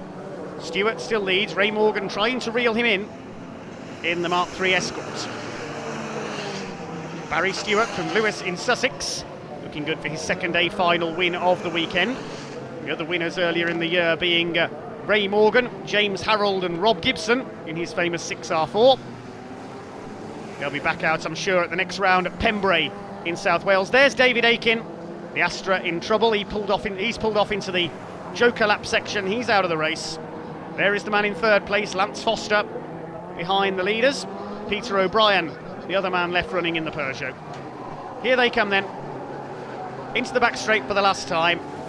It's looking good for Barry Stewart in the Porsche, and Lance Foster coming up to have a go at his old rival Ray Morgan for 2nd place, possibly. But it's going to be another A final win here at Mondello Park for Barry Stewart, the first man in Retro Rallycross to win 2 finals this year. Barry Stewart takes the checkered flag. 2nd goes to Ray Morgan, Foster in the Mini in 3rd, and the other finisher will be Peter O'Brien, because there is David Aiken pulling off into the paddock after problems with the Astra mid-race. Bad luck to him, but well done to Barry Stewart. We'll check out the results of that race then for the Retro Rallycross series. Barry Stewart the winner by just over a second ahead of Ray Morgan, and Lance Foster and Peter O'Brien the other 2 finishers.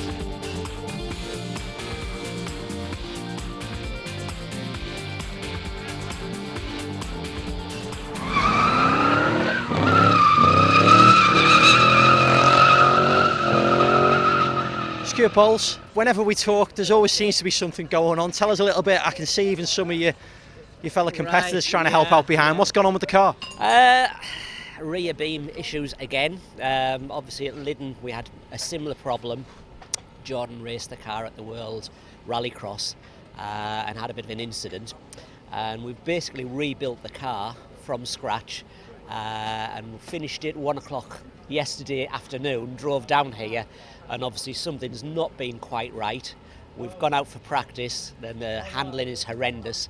So we've got Ian and Lance from Green White Mini Spares trying to sort the handling out for me, and all hands to the deck basically to try and get me out for the first heat. Listen, very best of luck. We'll keep everything crossed for you. Thank you very much indeed. Cheers. Thank you. Heat number 1 on the grid then for Rippler Retro Rallycross heat number 1. 7 cars out there, including Stuart Bowes with the Mini. Barry Stewart, the double round winner in Ireland with the Porsche 911, and Ray Morgan in the white Ford Escort lead them away, along with Rob Gibson in his famous yellow MG Metro 6R4. Also out there we've got Paul Smith with his VW Polo Coupe, Lance Foster's green and white Mini, another Mini driven by Ian Shelley, and the man we just heard from, Stuart Bowes, in the powder blue and white Mini Clubman. 7 cars out there for 3 laps in Retro Rallycross heat number 1. No joker laps being used by the Retro class incidentally, so it's Ray Morgan in his Ford Escort Mark III BDA that leads the way ahead of Barry Stewart in the Porsche, who dominated proceedings over at Mondello Park on both days. Lance Foster with his giant-killing little Mini Clubman, the green and white Mini Spares car, ahead of Rob Gibson in that famous Metro 6R4. Probably the most iconic rallycross car of all time, the 6R4, of course. Rob Gibson used to run that machine in the 80s in the European Championship. Likes of Will Gollop, Lawrence Gibson as well. Steve Palmer have all found success in 6R4s. Meantime, Lance Foster in his giant slaying Mini harrying Barry Stewart's Porsche for second place as Ray Morgan continues to lead in the Ford Escort. First four have broken away from the other two Minis, Ian Shelley and Stuart Bowes, and also Paul Smith, the man from the West Midlands, in the Volkswagen Polo Coupe. Ray Morgan leads them. Had a couple of heat wins at Mondello Park. One defeat of Barry Stewart's Porsche on each day. Two drivers from Sussex. Ray Morgan from Hastings, Barry Stewart from Lewis. County Durham driver Lance Foster trying to close up for second place. Can he surprise Barry Stewart here by taking second place in this heat number one? Gibson just keeping a watching brief, but the 6R4 looks a little bit off the pace here today. He won round two of this series. It is a series, not a championship, because no points awarded in Retro Rallycross. That was at Lyyden Hill as Foster elbows his way past Barry Stewart, and Rob Gibson had to hit the brakes there going into Hatchett's to avoid the back of the Porsche. And that's allowed Ray Morgan to break away. He's surely going to take the win here in his Escort. Stewart trying to fight back. It'll be a surprise here if the Mini is able to defeat the Porsche for second place. Morgan slides it through the infield hairpin for the last time. And that Mini of Lance Foster looking a potent threat here. Had a couple of incidents over in Ireland. Now holding off Barry Stewart, having pushed his way through, going into Hatchett's. We are on the last lap of heat number one for Rippler Retro Rallycross. And it's going to be a win for Ray Morgan in his Ford Escort. Despite his best efforts, Lance Foster's Mini is not going to catch him. Round Honda corner for the final time. Rob Gibson having a go at Barry Stewart for third place, but it is going to be a win for Ray Morgan in the Ford Escort. Lance Foster comes home in an excellent second, then Barry Stewart and Rob Gibson third and fourth, well ahead of their remaining opposition. Here's the result then of Retro Rallycross heat number one. Ray Morgan the winner by 2 seconds ahead of Lance Foster. Barry Stewart in third place, surprisingly beaten by the Mini. Rob Gibson in fourth, and then further back Paul Smith topping a fight with Stuart Bowes for fifth position.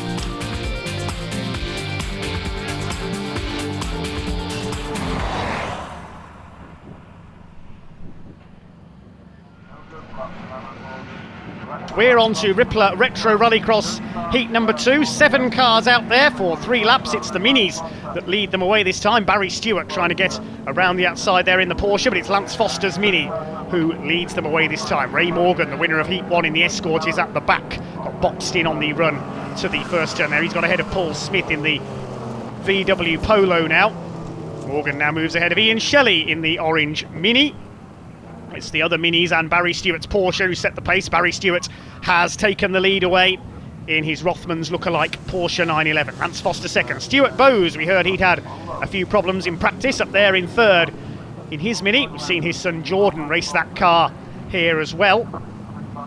Rob Gibson behind them in the 6R4. He looks a little off the pace today, it has to be said. Normally see the 6R4 up there fighting for wins. Barry Stewart leads then in the 911. Lance Foster, who beat the Porsche to second place behind Ray Morgan in heat one, going great guns once again here in the Mini, but the grunt of the Porsche tells down the front straight there into Hatchett's. Foster giving chase.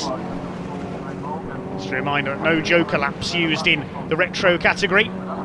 So Stewart still leads from Foster. There is Stuart Bowes going well in third place, and there's Ray Morgan, delayed on the first lap in his Escort, but he is ahead of Rob Gibson, struggling a little in his famous 6R4.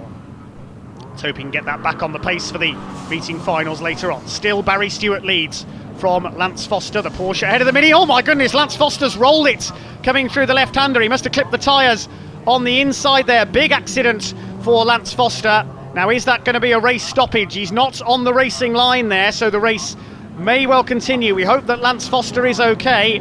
I think I could see him moving around in the car there. So Barry Stewart leads. That's good to see. Lance Foster is out of the car. He's unhurt. And the race is continuing. Barry Stewart leads into the final lap then. So big incident there for Lance Foster. It's been a day of attrition in most of the classes, has to be said, so far here at Pembrey, unfortunately, today. Hopefully everyone can repair for later on. There's Ray Morgan, he's got the escort ahead of Stuart Bowes, the man from Middlesbrough, in the Mini. There's your top three into the hairpin for the last time. The yellow flags are out to warn of Lance Foster's upended Mini. Bowes having a go at Morgan here. There's Lance Foster's car, showing its underside to the opposition. Hopefully he can make it back out later on for heats 3 and the final. It's looking good here for Barry Stewart. He's going to even the score with Ray Morgan. Saw these two battling it out in rounds 4 and 5 of the championship at Mondello Park. Here they come then towards the checkered flag. Barry Stewart in the Porsche 911 takes the win. Ray Morgan in second, Stuart Bowes a fine third. We'll confirm the official result then in just a second. Good win there for Barry Stewart, looking for his third final win in a row today as well. Later on in his Porsche. Rob Gibson further back in the 6R4, and there is Lance Foster's Mini on its side, but the driver in the background, you can see him there, is absolutely fine. We'll see again what happened here. Just clip the tyres on the inside of the left-hander, and over goes the Mini, a 1 1/4 rollover. Very spectacular indeed, but the driver is fine. There's the result then of Retro Rallycross heat number 2. Barry Stewart the winner by just over a second ahead of Ray Morgan. Stuart Bowes a fine third ahead of Rob Gibson in the Metro 6R4. Ian Shelley taking 5th, and Paul Smith the other finisher in his VW Polo in Retro Rallycross heat number 2 to complete the second round of heats here at Pembrey. Last of the heats then before we go into the finals. 5 cars on the grid for Rippler Retro Rallycross heat number 3. No Rob Gibson, who is electing to rest the car ahead of the finals, while no Lance Foster either. He's had to retire after his rollover in heat 2.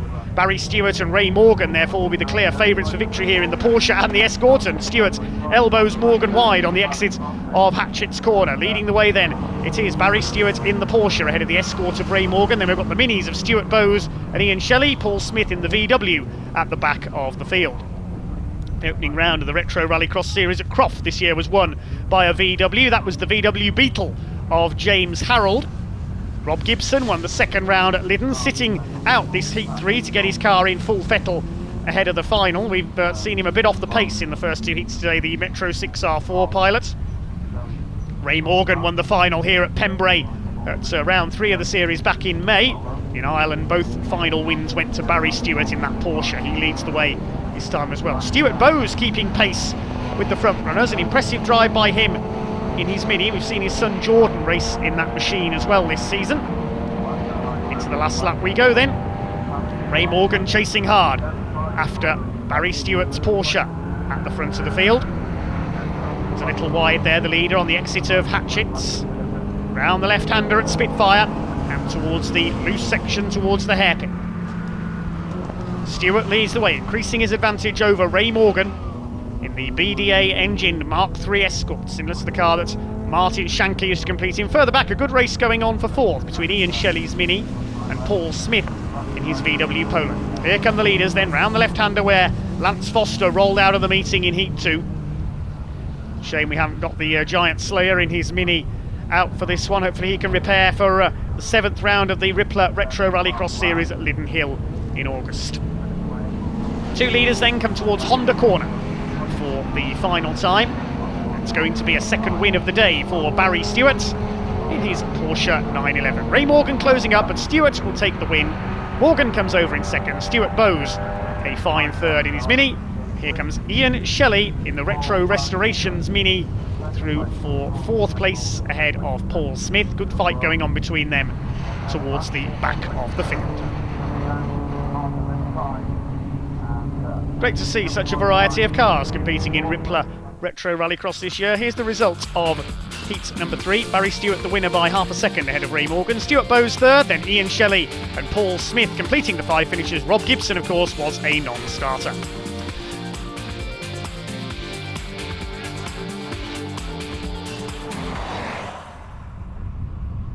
On to the final for Rippler Retro Rallycross then. 6 cars out there. Barry Stewart in pole position in the Porsche 911. Ray Morgan's Ford Escort alongside him. Rob Gibson in the Metro 6R4. in third place as they head into the first turn. They're the three favourites for this one. No Lance Foster in his Mini. He suffered a rollover in heat number 2 earlier on. Ray Morgan took one heat win, Barry Stewart won the other 2, while Rob Gibson missed heat 3 with the 6R4 a little off the pace, but it looks like he's fettled the car well, and he's on the pace of the 2 leaders now. It's Barry Stewart who leads around the first lap then in the Porsche, ahead of Ray Morgan, Rob Gibson's famous 6R4 up there in third place. They pull clear of their opposition further back. Barry Stewart looking for his third final win of the year in the Rippler Retro Rallycross Series, chased by Ray Morgan, and Morgan's lost a wheel as they come through Woodlands. He loses a front wheel. Ray Morgan will be out of the race. Now, is the race going to be stopped because he's right on the edge of the track this year? There goes the wheel rolling away towards the tarmac circuit on the outside. That's the end of Ray Morgan's race. Meantime, here's the battle further back between Ian Shelley and Stuart Bowes in their Minis, and Stuart Bowes nearly does a reverse wheel stand there on the brakes for Hatchett's hairpin. That was quite spectacular. Paul Smith in the Volkswagen Polo Coupe is behind them. Ian Shelley from Southampton, Stuart Bowes from Middlesbrough, fighting it out for what is now third place behind the 2 more powerful cars ahead. Barry Stewart, who won both the finals for Rippler Retro Rallycross in Ireland, leads the way ahead of Rob Gibson in the 6R4.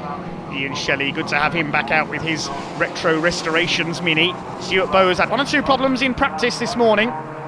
He's up there in 4th. Here are the 2 leaders. Barry Stewart in the Rothmans lookalike Porsche, chased by Rob Gibson, and Gibson having a look for the lead as they go into Honda corner, but Stewart will get his right foot down. The extra grunt of the Porsche should tell here. Side by side down the straight towards Hatchett's. No joker laps used in the Retro division, so we won't see them disappearing onto the outside line. Rob Gibson a bit off the pace in the heats today. He was beaten in one of the heats by Stuart Bowes in his Mini. Elected to miss heat 3 to get the car up to full power, and it's working here as he chases hard after Barry Stewart's Porsche, but Stewart pulling away there as they go towards the infield hairpin, looking for his third final win of the year. We've seen a final wins for James Harrold's VW Beetle at Croft, not here this weekend though. Rob Gibson won at Lydden. Last time out at Pembrey it was Ray Morgan. Ray out of the race with that loose wheel, but the car off the edge of the circuit, there it is, stranded there in the Woodlands section, but the race not being red flagged, he is off the track. So it's just between Stewart and Morgan then, here they come. Between Stewart and Gibson, I should say. Last lap board is out, Gibson runs a bit wide. Here are the 2 Minis still fighting for third place. Will it be Shelley or Bowes for third position? Stuart Bowes, 1 or 2 problems as we said in practice. His car going to do a nosedive as he gets on the brakes this time for Hatchett's hairpin. Almost, you can see it snaking around there as he goes up the inside. He's got third position. Needs to work on the brake bias on that car, I think. Barry Stewart leads them. Rob Gibson, who began his rallycross career, in fact, in a Porsche 911 in the 1980s. Before switching to this famous yellow 6R4. Gets a little bit crossed up there through the left-hander. That's where Lance Foster rolled his Mini in Heat 2 and had to pull out of the meeting. He is okay, thankfully. Stationary yellow flag there because Ray Morgan's 3-wheeled Escort is stranded there. Great shame for Ray. Here they come then, up towards the checkered flag this time. Gibson's trying, but he's not going to get there. It's going to be a third successive final win in Rippler Retro Rallycross for Barry Stewart in the Porsche 911. Comes through to take the checkered flag. Gibson comes over in second. Now, who's going to top the battle for third between the 2 Minis? Here they come towards Honda corner. Shelley's got back ahead of Stuart Bowes. Bowes has a look up the inside. They're going to finish almost side by side, but Ian Shelley just gets there in the orange Mini. Paul Smith will be the 5th and final finisher in the Volkswagen Polo. Good stuff then, as always, from the stars of Rallycross past in Rippler Retro Rallycross. Star cars, and in some cases star drivers of the past. Here's your result then. Stewart the winner from Gibson by a couple of seconds. Ian Shelley in third place, just ahead of Stuart Bowes by a couple of tenths. Paul Smith in 5th position. Ray Morgan losing a wheel, sadly, on the first lap. Let's head down to Tony Simpson in the pits. He's talking to Barry Stewart. Congratulations. Thank you very much. A final win. Yeah, final win. Really tough competition. I don't know quite what happened to Ray. He's stranded out there somewhere, but gave me a real hard time. Really hard time with Rob in the 6R4. Great fun.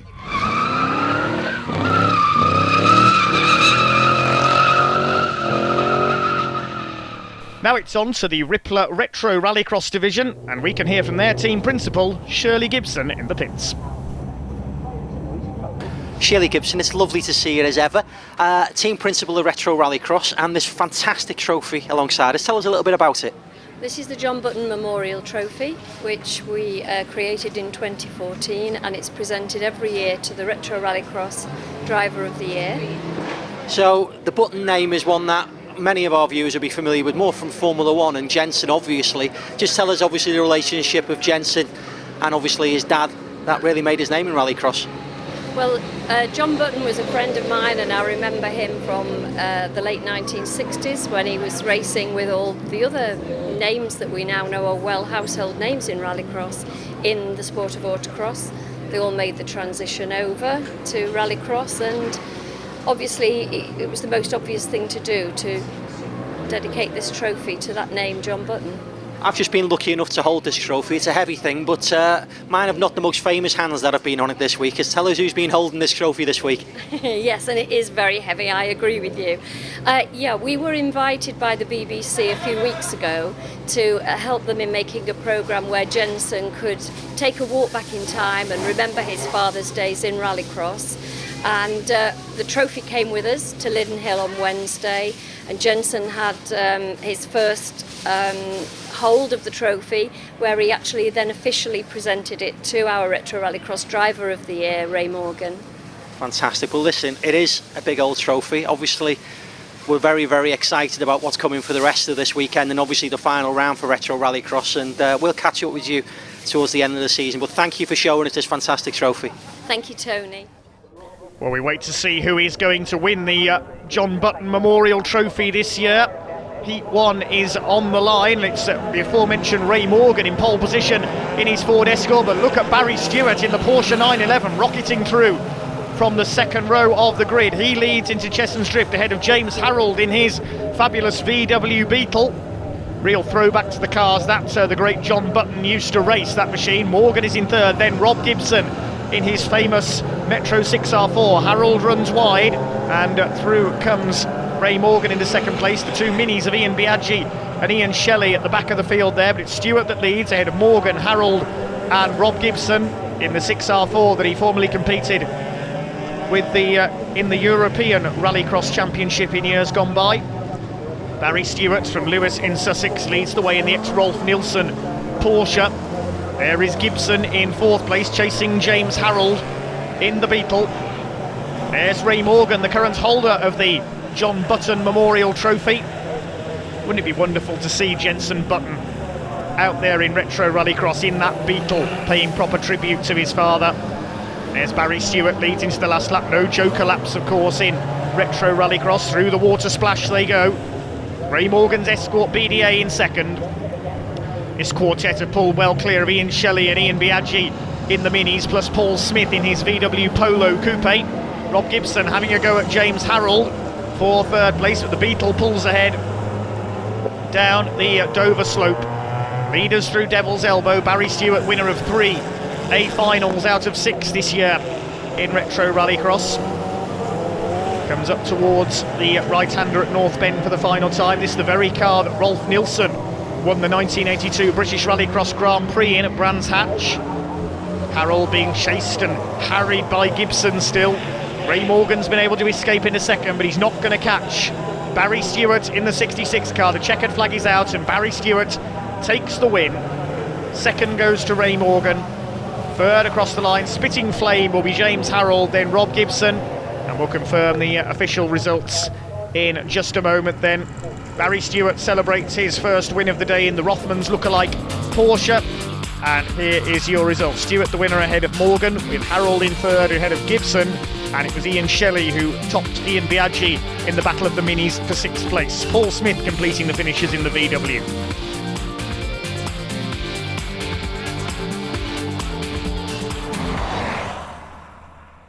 Onto the Rippler Retro Rallycross division then. 7 cars out there for this one. We should have had Bill Watson's RS200 on the grid today as well. Unfortunately, that wasn't ready in time. Watch for Barry Stewart in that Porsche 911 and Rob Gibson in the Metro 6R4. Leave the others standing off the grid into Chesson's for the first time. Ray Morgan and James Harrold tucked up behind them. No joker laps in the retro category, of course. Bit of a slow start from the Beetle of James Harrold there. He's dropped back on the outside, so it's Barry Stewart who leads early on in the Porsche. The minis of Ian Shelley and Ian Biaggi getting past the Volksport Beetle of Norfolk's James Harrold. It's a good battle up front with Rob Gibson fighting it out with Ray Morgan in the Ford Escort BDA. But it's Barry Stewart looking for his second win of the day in the Porsche 911. Chased hard by Rob Gibson around North Bend. He won the A final at the last meeting at Lydden, and he's going for the lead on the inside at Paddock Bend. Stewart tries to cut him off and only just able to do so. Very close between these two classic rallycross machines. Rob Gibson himself started racing in a Porsche 911 many years ago. I remember he put it clean over the bank on the outside over Chesson's Drift here many years back. Ray Morgan keeping pace with them in the Escorts, and Barry Stewart spun it coming through Chesson's Drift. He spins to a halt, so there goes the leader, and it's Rob Gibson up front now ahead of Ray Morgan. That tells you how treacherous it is at Chesson's Drift. Barry Stewart will drop to the rear of the field in the Porsche. There he is, he's going again just ahead of Paul Smith in the VW Polo, smallest capacity car in this field. You can see there as the cars head up towards North Bend how tricky it is for the drivers. They can barely see where they're going. The fog has come down again here at Lydden.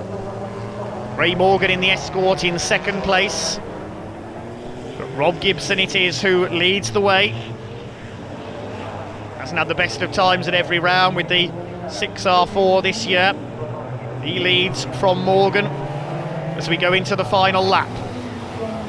Rob Gibson, the former European Rallycross competitor. Ray Morgan, the holder, as we heard earlier, of the John Button Memorial Trophy. I wonder who that's going to go to in 2015.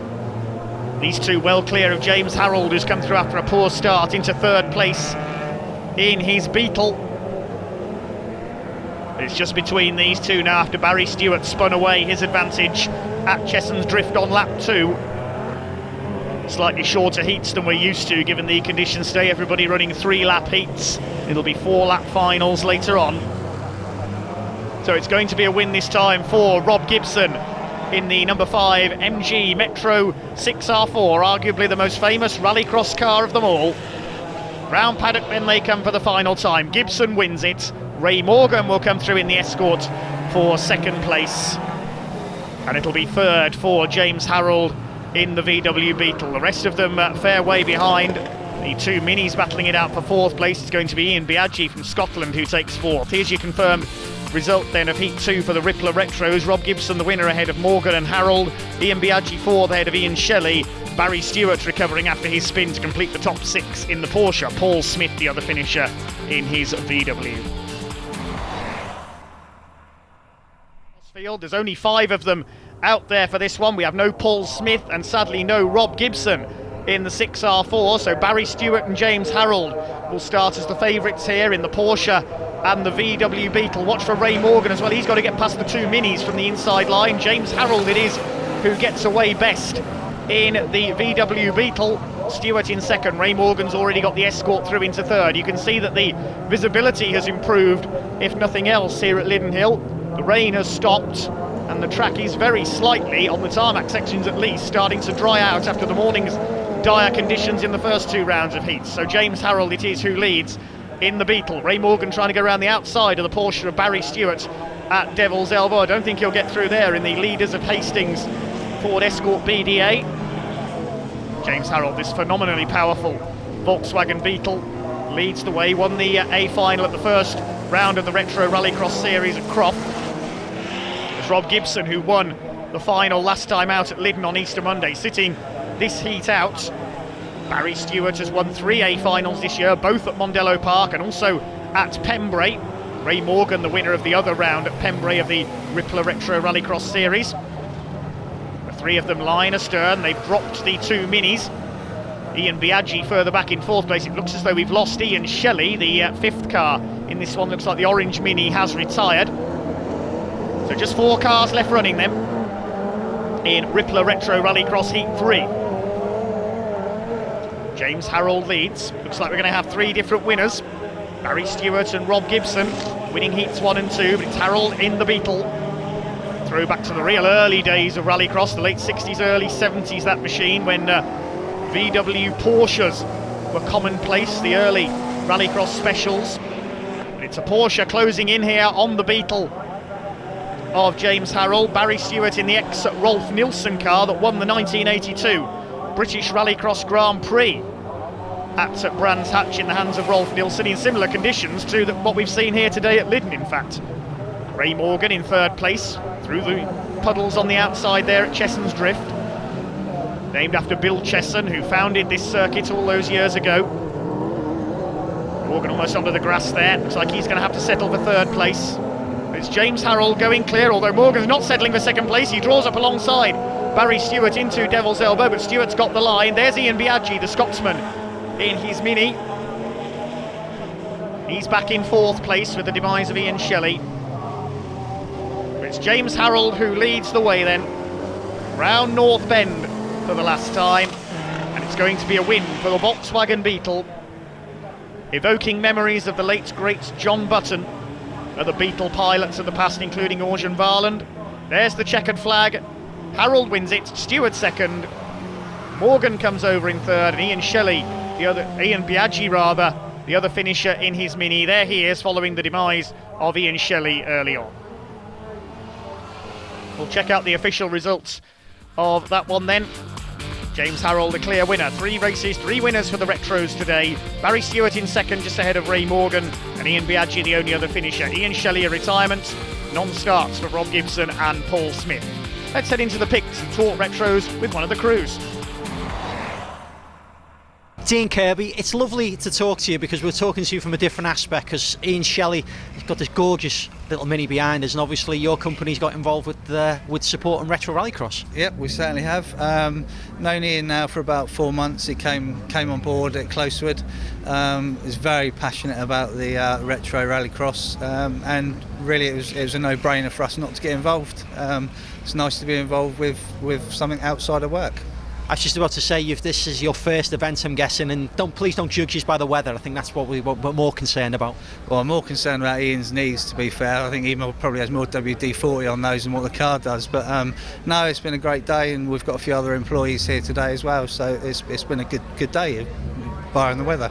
Fantastic. Well, I hope to see you up north at our final round at Croft, and obviously supporting Ian. Yeah, sure, we might get some better weather up there as well, mightn't we? You never know. It's always nicer in the north. Yeah, so they say. Thanks a lot. Cheers, Steve. Thanks, cheers. Rippler Retro Rallycross final on track then. 4 potential winners in the field of 6 cars, I would say. Ian Shelley's Mini, the only non-starter. Away they go, and what a rocket start by Rob Gibson in the Metro 6R4. Blasts through from the second row into the lead, ahead of Barry Stewart in the Porsche 911, side by side for third between James Harrold and Ray Morgan, the Beetle and the Escort. Ian Biaggi's Mini up behind them there as well. Paul Smith in the VW Polo completing the 6 runners. Ian Shelley, sadly, a non-starter after his problems in Heat 3. James Harrold draws the Beetle up alongside Barry Stewart as they battle for second place, but Rob Gibson already away and gone. Harrold runs wide onto the grass on the exit of Devil's Elbow. Ray Morgan goes through into third place. Up into the hairpin they come then. Gibson from Stewart. Ray Morgan in third place. Ian Biaggi sideways there in his Mini Clubman around North Bend. Down the hill into Paddock Bend they come. James Harrold's all over the place in the VW Beetle. He goes off again on the exit of Paddock. Seems to have some sort of a handling issue with the Beetle. Maybe he's got the wrong tyres on for this final. He's down into fourth place then behind Ray Morgan in the Escort. Ian Biaggi not quite able to capitalise and take fourth place away, but Rob Gibson's away and gone, looking for his second day final win of the year. He won here at Lydden in markedly better conditions on Easter Monday. And it's Rob Gibson who leads. The battle is on for second place between Ray Morgan's Escort and Barry Stewart. Flames out of the exhaust of James Harrold's Beetle in fourth place as Barry Stewart forces Ray Morgan to go wide, coming through Devil's Elbow, and he's lost third place to the recovering Harrold. Rob Gibson from Cheshire leads. Barry Stewart from Sussex in second. James Harrold from Norfolk in third. Ray Morgan from Hastings also in Sussex in fourth place with his Escort. They're fairly well spread out now in this Rippler Retro Rallycross final. Ian Biaggi from Scotland and Paul Smith, the man from the West Midlands, in 6th place.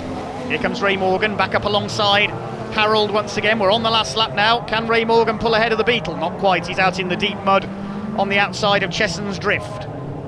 Rob Gibson's got this race sewn up as Morgan moves to the inside. Good battle between these two for 3rd place. That's letting Barry Stewart in the Porsche get away into 2nd. But it's going to be a win for Rob Gibson. Surely now nothing can stop the 6R4. There he goes in the foreground. That lightning start from the 2nd row of the grid, propelling him into a lead he has not lost. Round North Bend they go. Another flash of flame from that Beetle of James Harrold, still keeping Ray Morgan at bay. Meantime, the checkered flag will fall on Rob Gibson in the 6R4. Barry Stewart will come home in 2nd. His run of final wins will come to an end in the Porsche. James Harrold 3rd in his battle with Ray Morgan. Then Ian Biaggi and Paul Smith will complete the 6 finishers. There is Rob Gibson then, an accomplished victory, flag to flag in the 6R4 ahead of Barry Stewart, well behind in 2nd place. James Harrold topping an entertaining fight with Ray Morgan there for 3rd. Ian Biaggi and Paul Smith completing the 6 runners in our Rippler Retro Rallycross final.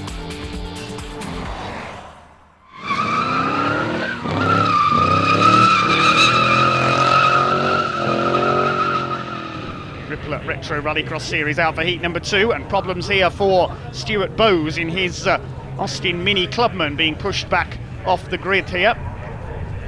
2 segments to make up heat number 2 for the Rippler Retro. It's Gary Simpson in pole position in his BMW for heat 2A. As we get underway, James Harrold, the winner of heat 1 in the VW Beetle, clears off in front as they head down towards Clervaux for the first time. Gary Simpson's BMW in 2nd.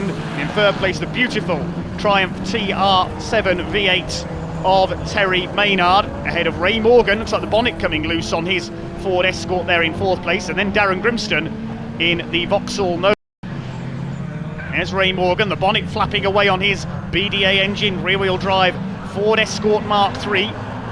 It's James Harrold, who won the first heat in the VW Beetle, clear in the lead ahead of Gary Simpson. Normally runs with the Super Nationals in his E30 BMW. There is Darren Grimston with the Nova. At the back of the field, Paul Smith in the VW Polo. Terry Maynard battling it out with Ray Morgan. That's a Triumph TR7 V8 liveried similar to the rally cars made famous by the likes of Tony Pond. That bonnet is definitely coming off Ray Morgan's Ford Escort. Hopefully he can still see where he's going. Chasing Terry Maynard in the Triumph. Great to have the Triumphs of Terry and Neil Maynard here today. Neil will be out in the other segment of this heat. Times combined to give an overall result for Heat 2 for Rippler Retro Rallycross, their final session of the year. Down the back straight we go. There's Gary Simpson in the BMW, and there goes the bonnet from Ray Morgan's Escort flying off onto the infield. It's lucky he wasn't near any other cars behind him there, else they might have risked a smashed windscreen. Darren Grimston luckily able to stay out of the way, and lucky that was on the infield and not near any marshals here at Croft. So James Harrold's away and clear ahead of Simpson's BMW. There is Terry Maynard in 3rd place. Then Morgan's Escort and Grimston's Nova. One non-starter in this heat, as we saw. Stuart Bowes in the Mini was pushed off the grid. Hopefully we'll see him out later. Round Hawthorne Bend, Triumph, Ford and Vauxhall, celebrating the heritage of Rallycross, and Ray Morgan's Escort in particular evoking memories of the likes of John Welch and Martin Shanker. They raced those cars in British Rallycross Grand Prix at Brands Hatch in the 80s. But here is James Harrold looking for his 2nd heat win of the day in the Beetle. He comes across the line. Gary Simpson will bring the BMW home in 2nd place, and Terry Maynard will hang on for 3rd ahead of Ray Morgan and Darren Grimston in that section of the heat. So well done indeed to the first group of Retro Rallycross drivers then. The crowd certainly approving there, and we'll move on to the other half of the Retro Rallycross field. It's Dave Black in the Vauxhall Astra in pole position. Ian Shelley and Ian Biaggi in their Minis also on the grid. Watch for Barry Stewart in his Porsche 911 from the back row of the grid. Also out there we've got Neil Maynard's Triumph and David Aiken in his Vauxhall Astra, making a good start there down the inside, but already Barry Stewart is through from the back of the grid in the Porsche and into the lead. The Astras of Aiken and Black in second and third. There's Neil Maynard in the blue Triumph, and then the two Minis at the back of the field. So Barry Stewart leads in the Porsche. Ian Biaggi, the Scotsman, sideways there through Hawthorne Bend, and somebody slowing up, I think, ahead of him there. I think that was David Aiken in his Astra. He missed heat 1 with mechanical problems. It looks like he's out of this one as well. Yes, he's parked up at the chicane in the background. Barry Stewart leads them from Dave Black in his Vauxhall Astra. And there is the number 9 of Neil Maynard in the Triumph. There's David Aiken's car, the Vauxhall Sport liveried machine, out of the race. Ian Shelley in trouble as well in his Mini. He's heading for the paddock. These older cars do tend to suffer a few problems from time to time. Part of the fun of racing them, trying to keep them running, to put on a show for the Rallycross fans here at Croft. And a big crowd here today at Croft. Barry Stewart is way out in front in his Porsche 911. There is Neil Maynard in the Triumph TR7 V8. Just look at the lead that Barry Stewart's got here. Nobody in sight in the background. Now here comes Dave Black in his Astra. An excellent performance by Barry Stewart. He's won 3A finals in Rippler Retro Rallycross this year in the Porsche 911. We'll be looking to take another one here today. The ex-Rolf Nilsson car across the line. And we'll see if he has overhauled James Harrold in the Beetle for the overall win in heat number 2. Here comes Ian Biaggi in his Mini Clubman. The man from Dumfries in southern Scotland across the line. Ian Shelley's similar machine, as we saw, not making the finish, nor does David Aiken's Astra. The overall result then of heat number 2 for the Retros, James Harrold taking the win by nearly 5 seconds ahead of Barry Stewart and Gary Simpson's BMW in third. Terry Maynard taking fourth ahead of Ray Morgan, and Darren Grimston in the Nova completing the top 6. On to Rippler Retro Rallycross heat number 3 then. Near the V8 in that Triumph of Terry Maynard as he leads the field down to the first turn. I can tell you the Porsche of Barry Stewart is out of the meeting. He broke his clutch earlier on, so we won't be seeing the Porsche 911 again. Terry Maynard leads from Gary Simpson in the BMW, Ray Morgan, who's resecured his bonnet in third, and Dave Aiken in trouble again with the Vauxhall Astra. We saw that breakdown earlier on in Heat 2, and he's out of this one as well. So Terry Maynard in his beautiful Triumph TR7 V8 leads Gary Simpson, the Yorkshire Terrier as he's known, in the BMW E30. Here comes Ray Morgan having a go around the outside into the hairpin. Can he get ahead of the Triumph and the BMW? Not quite this time. The Hastings base driver stays third, and it's Terry Maynard who leads the way. Triumph painted in the colours of the old rally team of the late 1970s. Tony Pond, of course, the lead driver for them for so many years. Gary Simpson giving chase in a BMW similar to that Ludwig Hunsbeth campaigned so successfully in European Rallycross. He's being harried by Ray Morgan in the almost Martin Schanker lookalike Escort in turn. Still your leader is Terry Maynard. Back in the 80s, Warwick Barnes was a leading exponent in Triumph TR7s in Rallycross. Down into the hairpin they come. So what we've got here effectively is Warwick Barnes leading Ludwig Hunsbeth and Martin Schanker. What a wistful thought that is for fans of Rallycross past. Maynard leads it then from Simpson. Now what can Ray Morgan do? He would be the pre-race favourite for this one as the BMW snaps sideways there through Clervaux. I think he's got a problem there, Gary Simpson. Yes, Morgan goes through for second. He seems to have some sort of a handling problem in the BMW, Gary Simpson. And now Morgan through to challenge Terry Maynard's Triumph for the lead. Down the back straight they go. There's Paul Smith at the back of the field in the VW Polo Coupe. Dave Aiken, the other car in this race, retiring on the first lap with the Mark II Astra. So here comes Ray Morgan then chasing down Terry Maynard. Simpson still there in third. The BMW rather off song in this one though, normally runs with the MSA Super Nationals of course. So still your leader is Terry Maynard. Can he hold off the very potent BDA engine Escort of Ray Morgan? Morgan having a look as they come through the chicane towards Hawthorne Bend. He's up the inside over the curb. He forces Maynard to go wide and he takes the lead.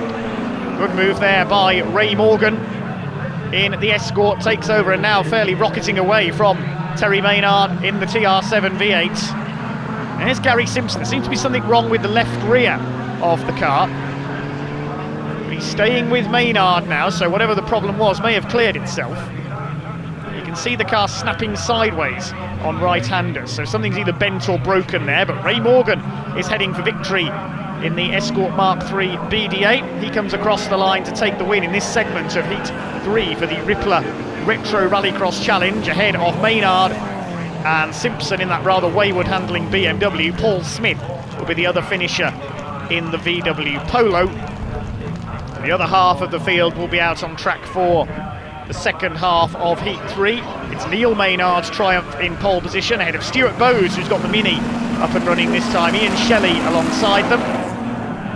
Dave Black in the Astra, Darren Grimston in the Nova, and Ian Biaggi in his Mini completing the grid. So James Harrold, the winner of the first two heats in the Beetle, sitting this one out. It's Ian Shelley who's got away well in his Mini. Neil Maynard drops back, so sideways there Stuart Bowes, he nearly spins it through Clervo. A bit of smoke out the back of Dave Black in the Astra. The Scotsman drops to the rear of the field. Looks like we could be losing another car here.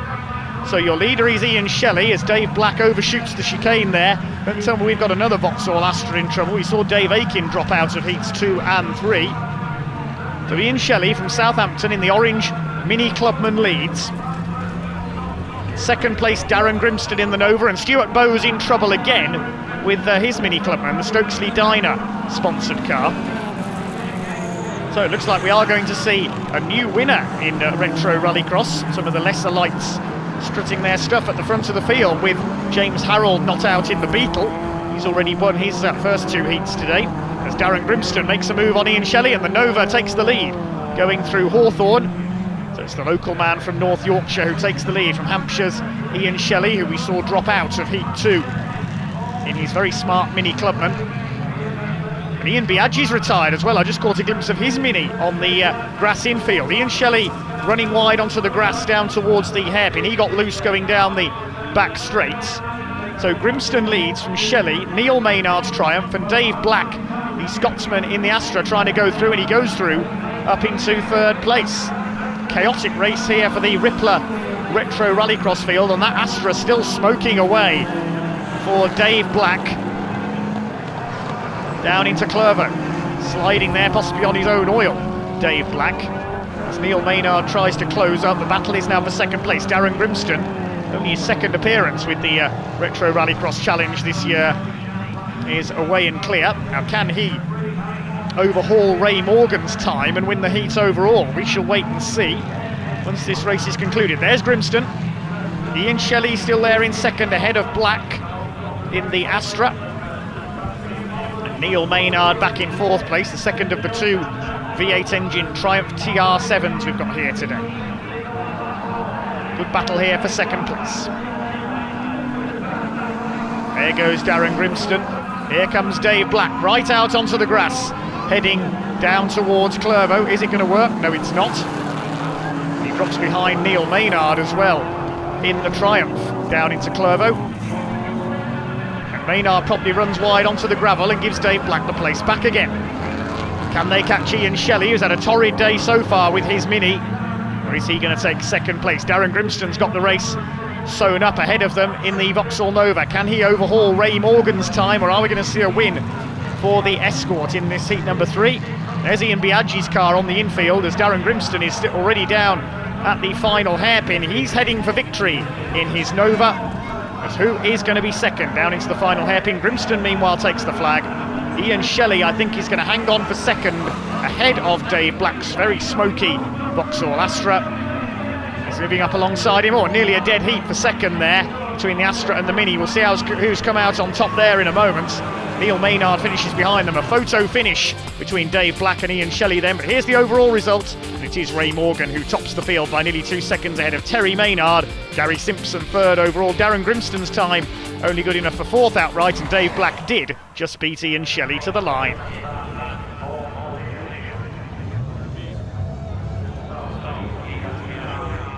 to take a break from the Grand Prix action to move on to the Rippler Retro Rallycross final.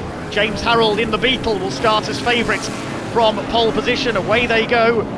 Into the lead goes James Harrold in the Beetle, ahead of Ray Morgan in the Escort, and the triumph of Terry Maynard attacking around the outside as well. The other favourite for success in this one, Barry Stewart, a non-starter in the Porsche 911. He's out with a broken clutch. The rest of the pack files their way through Clervaux. There's Paul Smith at the back in his VW Polo. So Harrold from Morgan, then Maynard. There is Gary Simpson's BMW fourth, and Darren Grimston in the Vauxhall Nova rounds out the top five. James Harrold leads the way then, the man from Norwich, in the VW Beetle that Jenson Button drove as part of a very special TV feature on Rallycross. Jenson's late father, John Button, was a leading rallycrosser in the early days of the sport. A Beetle, one of his choices of car. And it's the Beetle of James Harrold that leads here. Gary Simpson in problems further back, the BMW out of shape there. I wonder if that's his handling troubles returning from the heats. He's dropped back into the clutches of Dave Black in that smoky Vauxhall Astra, and Darren Grimston, who was forced off there coming over the infield. And Gary Simpson has clearly got problems, something up with the rear of the car. I don't know whether it's suspension or whether he's got a wheel coming loose, but he's out of the race. Gary Simpson pulls the BMW off at Hawthorne. So still your leader, James Harrold, ahead of Ray Morgan. They've pulled clear of Terry Maynard in that lovely Triumph TR7 V8. Then we've got Dave Black, the Scotsman, in his smoky Vauxhall Astra in fourth place. Then Darren Grimston in the Nova. These five are pulled clear of the rest of the field, led by Ian Biaggi in his Mini. Over the infield they come then. Harrold and Morgan fighting for the victory. James Harrold won 2 heats. Ray Morgan won 1, and it looks like Maynard slowing down there. Through go Black and the Nova of Darren Grimston. So I think Terry Maynard's got a problem with the Triumph TR7 V8. He's lost 2 places. And now falling back into the clutches of Ian Biaggi. There he is in the Mini.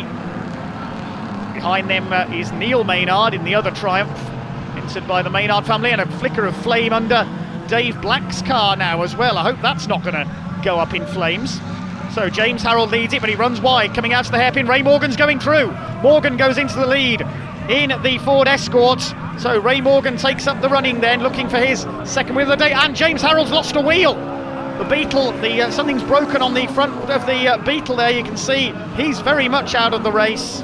We'll see what happened there in replay in just a moment, I think. But this has left Ray Morgan away and clear in the Ford Escort Mark III BDA. He's heading for victory. James Harrold's not going to get going again from there. A broken left front corner on the Beetle, and Ray Morgan is coming in to win. It'll be his second A final win of the year in Rippler Retro Rallycross. He won the final at Pembrey back in the spring. Here comes the Escort by a clear margin through to take the checkered flag. Ray Morgan wins the last meeting of Rippler Retro Rallycross. Behind him we have Darren Grimston. There's Dave Black with flames licking away underneath the engine bay of the Vauxhall Astra. He has made the finish line though.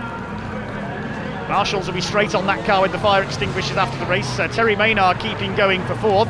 Certainly a race of attrition for the Rippler Retro Rallycross cars. This man won it, Ray Morgan, in the Ford Escort. Stuart Bowes only just made the finish as well. He's on the grass in the background.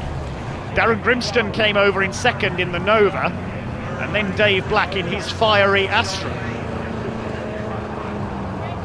Marshals will be in attendance with their extinguishers. Our thanks to all the excellent marshals here at Croft. Without them, we would not be able to go racing, of course. You're on fire. Dave Black is informed. Well, there's James Harrold's Beetle. We'll try and see what happened to him there. This is where he lost the lead, coming out of the hairpin, just got wide, and Ray Morgan came through on the inside to take it up. And then James Harrold, as he accelerates away, he hit the tyres. That's what happened to James Harrold. Clipped the tyres coming over the infield. Look to the right of the picture. There's Ray Morgan there. James Harrold hits the tyres, rips off a front wheel, and the double heat winning Beetle out of the race, leaving Ray Morgan clear to take the win. Here's the results. Morgan the winner by around 10 seconds ahead of Darren Grimston, with Dave Black in third in his fiery Astra, the Maynards fourth and fifth in their Triumphs, and Stuart Bowes in his Mini completing the top 6. Let's hear from Ray Morgan. Ray Morgan, congratulations on a Retro Rallycross win here at Croft. You were second most of the way there. Do you know what happened there with James? I just managed to squeeze past him, and I'm not quite sure what happened after that. It was only on the last lap that I saw him to one side, but he was just a little slow out the corner. I just managed to squeeze on the inside of him, but it was a good race. I enjoyed it. He's a difficult one to overtake. He positions that car exactly right, and of course down the straight it's gone. Absolutely. Listen, congratulations, Mr. Consistency, who nicknamed you. Go and enjoy your win. Thank you very much. Cheers. Thanks. Cheers. Bye.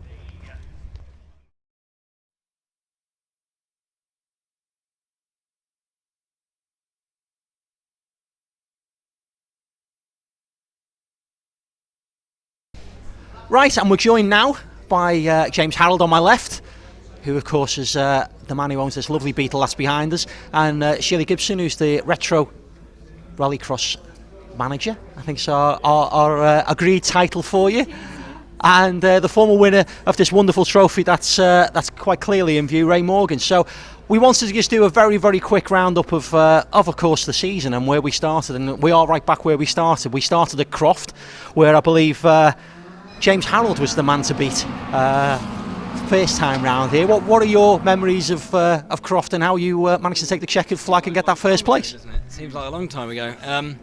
I think it was dry. Was it dry? It was a dry event, yeah, so it suits our car. If it's wet, we struggle. So dry, and it's a fast circuit, so it does suit the Beetle. I can't remember, I think I qualified on pole. The key in Rallycross is just getting a good start, so we got off the line okay.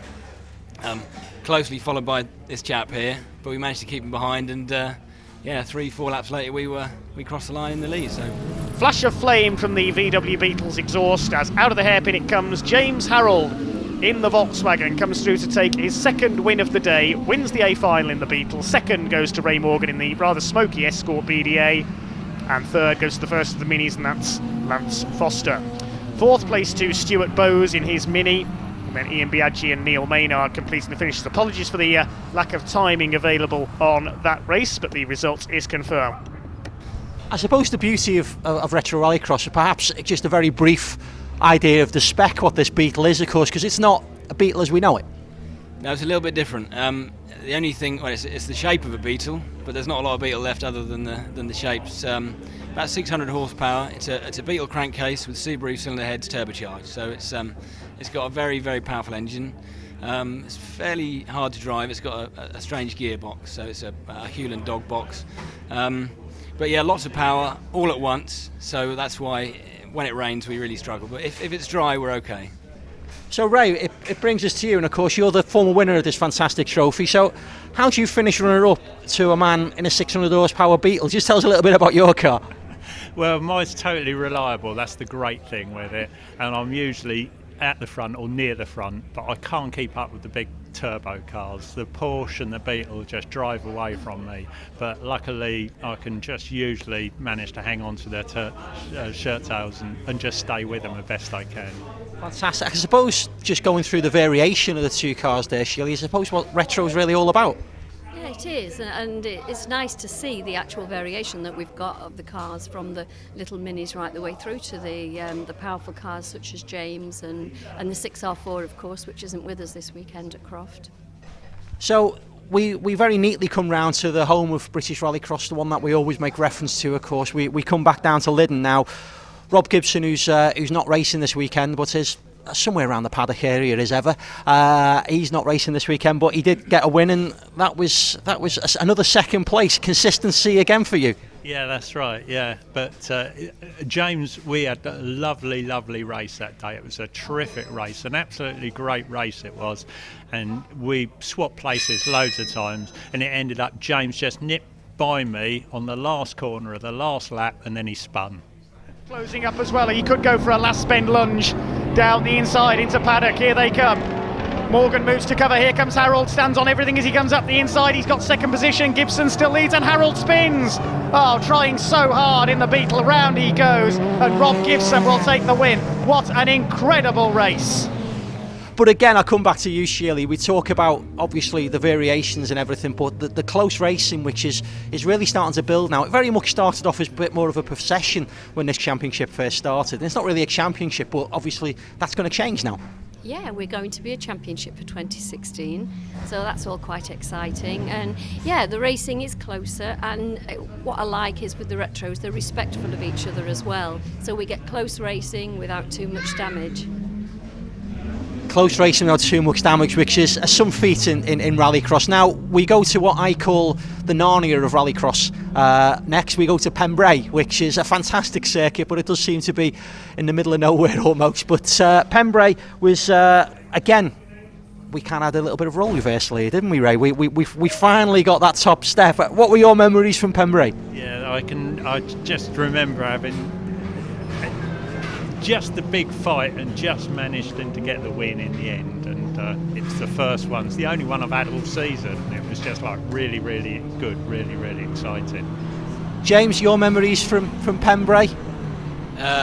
Broke fourth gear, so we had sort of 3 fairly clean heats. I think qualified on pole, and I think it was the first lap we lost fourth gear, so we were missing gears, and obviously then losing a lot of time. Ray then came past, and we couldn't keep up with him. So we just about managed to hold on to second ahead of Lance. I was just going to say, Mr. Reliability kind of strikes again, and Mr. Reliability struck again. You unfortunately didn't make the trip over to Mondello for the double header. Now Mondello, again, is a very, very special circuit, and it was one that you went over to, Ray. What are your memories from the double header there? It was quite interesting. I've never ever been to Ireland before, ever in my life. I've never ever raced at the track, but I did find it was very, very, very difficult to overtake. So basically Barry with the Porsche was getting the first off the line every time. I was usually second off the line. Dave in the Astra was usually third, or Lance in the Mini third or fourth, and that's generally how it's tended to stay every race, every lap, and that's how we ended up. So Barry won the 2 races that we had there, the 2 finals, and I come second in them both. So I think, from my memory, certainly from Mondello, they called it through the hedge, and that just seems to be one of those hair-raising moments where everybody seems to hold the breath. And I don't know whether it was like that for you guys, but certainly all the other categories that we walked through there was a moment where everybody kind of went. Was it like that in the car? Yeah, no, it is. It's quite tight. Where you're coming around from the tarmac and then you're turning really directly straight right to go through this hole in the hedge as it is, and it's I wouldn't say it's really scary, but it just seems horrible. Now we cross back to that place where I said was the middle of nowhere, which is a fantastic circuit. It's probably unfair of me to say that, but it is a fantastic circuit. We return back from across the Irish Sea and we return back to Pembrey, and we're back in Wales again. Now it wasn't particularly a great race for you, I seem to remember. Just tell us a little bit about more from your perspective. A good heats, no problem at all. Car ran perfectly, Mr. Reliable as usual. What happened in the final? I was just chasing Barry, and I was absolutely sure I could get past him. Absolutely sure. I won one of the heats. I'd come second to him in the other 2 heats, and I wasn't really trying to get past, and I knew I could in the final. What happened? First lap, went round the corner, hit a bump and broke stub axle, and the wheel fell off. Mr. Reliable becomes Mr. Unreliable all in one event. Yeah, all in one event. It was horrible. If it was a heat, it was no problem. Had another stub axle with me. It takes half an hour to change, no trouble. But it had to be the final, didn't it? Yeah. Always. Do you know what? What always gets me about the retro guys, and again, I'll probably cross back to Shirley and then have a word with you guys about this, is that, as Ray's just said there, it would have took me half an hour to change that stub axle. These guys are very, very hands-on with their own cars, aren't they? Yes, they are, very much so. I think preparation is everything, but there always seems to be somebody with the hands, knees, elbows in grease, in oil and everything else. But what is genuinely lovely, and to be fair, it's like this across all the British Rallycross, is that there always seems to be a helping hand somewhere. Now, I don't know whether you've had that with the Beetle, because I know you had some issues initially with the Beetle, but it definitely seems to be now reliable. Yeah, it's testament to my father, really. I mean, I literally just turn up and drive it. So he spends all week in the workshop, every night in the workshop. Any problems, engine and gearbox is out on the bench, and he's really he keeps it going. So it's a tricky car to drive, but it's probably even harder to keep going, to keep reliable. So he does a good job. Ray's got the green-eyed monster of envy there, because Ray's I was just about to say, because you look after your own car, don't you, Ray? And it is basically you in your workshop, you in your little garage, just trying to keep it going. I guess the next question would be is that how difficult is it to keep a car?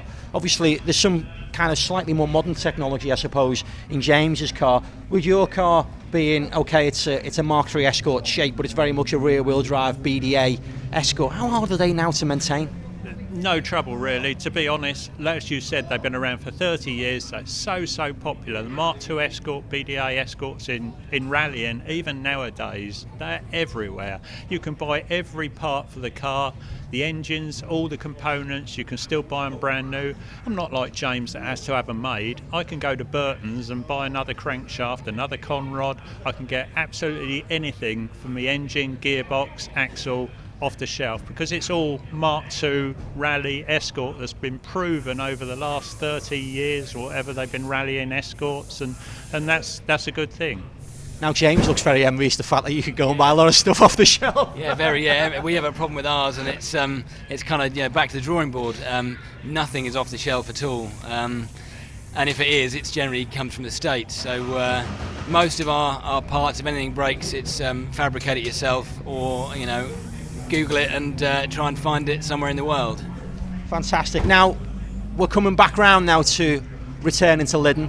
Now Lydden was again Mr. Gibson, who again is floating around the paddock area, but not here today. But Lydden was one which he won.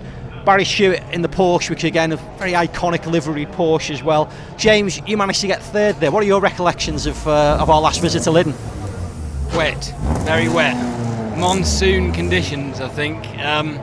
It wasn't great for us. We struggled with grip, having so much power. It was a good day. I think we qualified in the front row. Didn't get a very good start at all. Lots of wheel spin.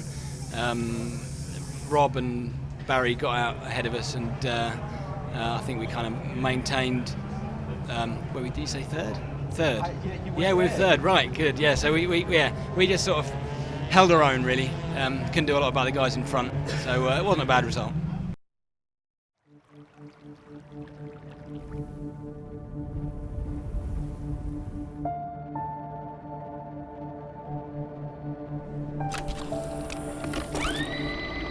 Number 23 is John Button in the VW. Very quick car and a very quick driver.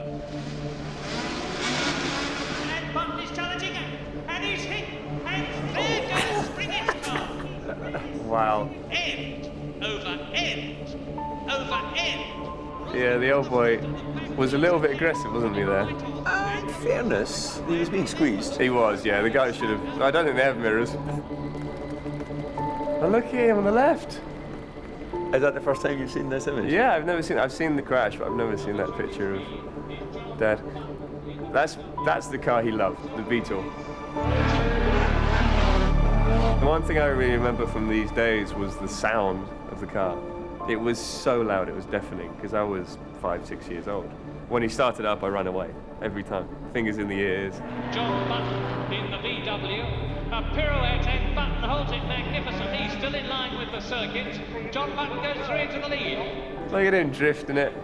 The checkered flag is being readied. So the old boy was okay in the wet, wasn't he? Yeah. This is the reason why I started racing in karting, and eventually, obviously, racing in Formula One and winning the World Championship. It's all down to this. This is where it all started. If Dad didn't race in Rallycross and didn't have the love for the sport, I wouldn't be here, in this position right now.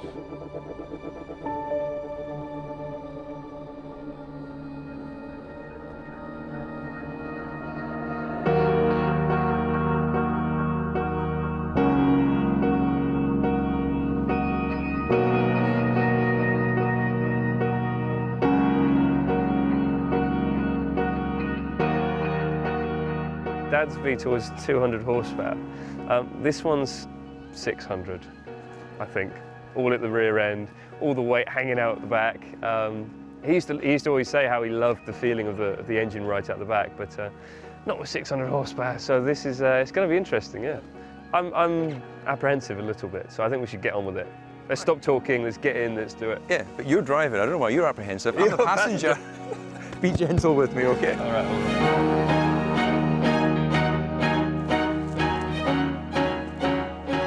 1, 2, 1, 2. Cool. Can you hear me? I can hear beeping. Speak again. Can you hear me? Well, you're sat next to me, of course I can hear you. No, but you don't hear in your ears? Yeah, I can hear. So what year is this car actually from?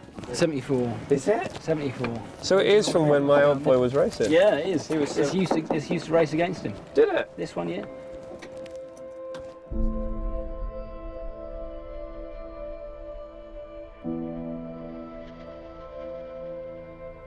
Are you ready? Permission to go? Yeah. Right. Let's go for it, JB. Okay. Thank you. Yes. So this is Rallycross. Oh. It's okay.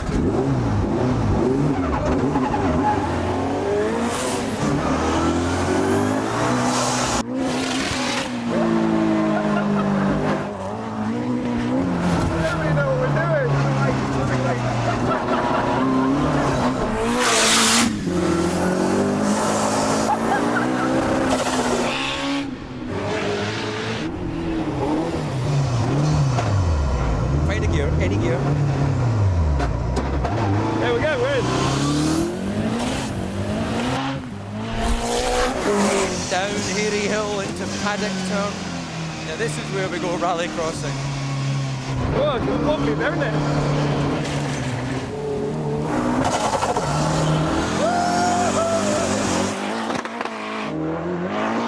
And Jenson Buttons leading the Rallycross Championship at Lyyden Hill.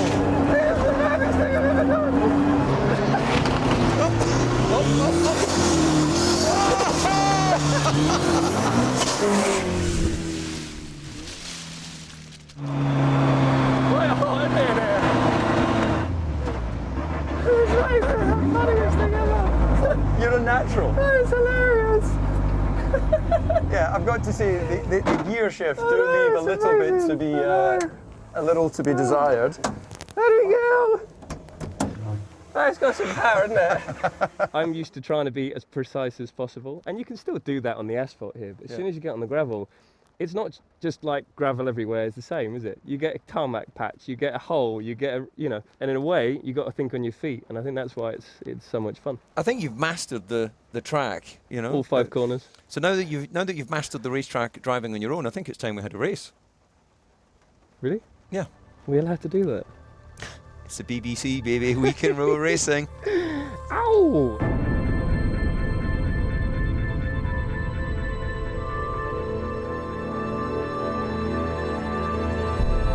We're ready to make some noise.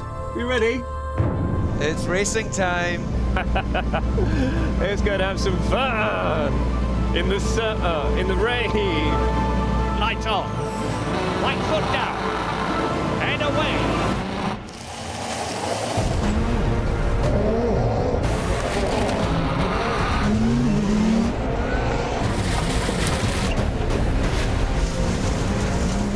I can't see anything.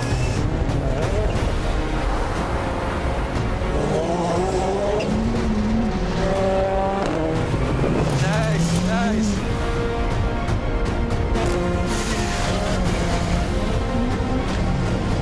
My God, it's so slippy. Where are you, DC? Wow. Man, you are so fast. So fast. Button at the wheel, a very quick car and a very quick driver.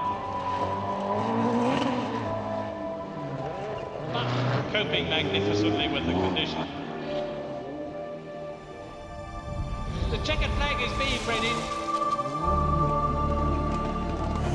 Well done, Jenson. I have to give it to you. You have mastered Rallycross in one. Oh, that's such an amazing experience. So cool. Now I know why the old man loved it. That is just awesome. It's what you dream about as a kid, isn't it?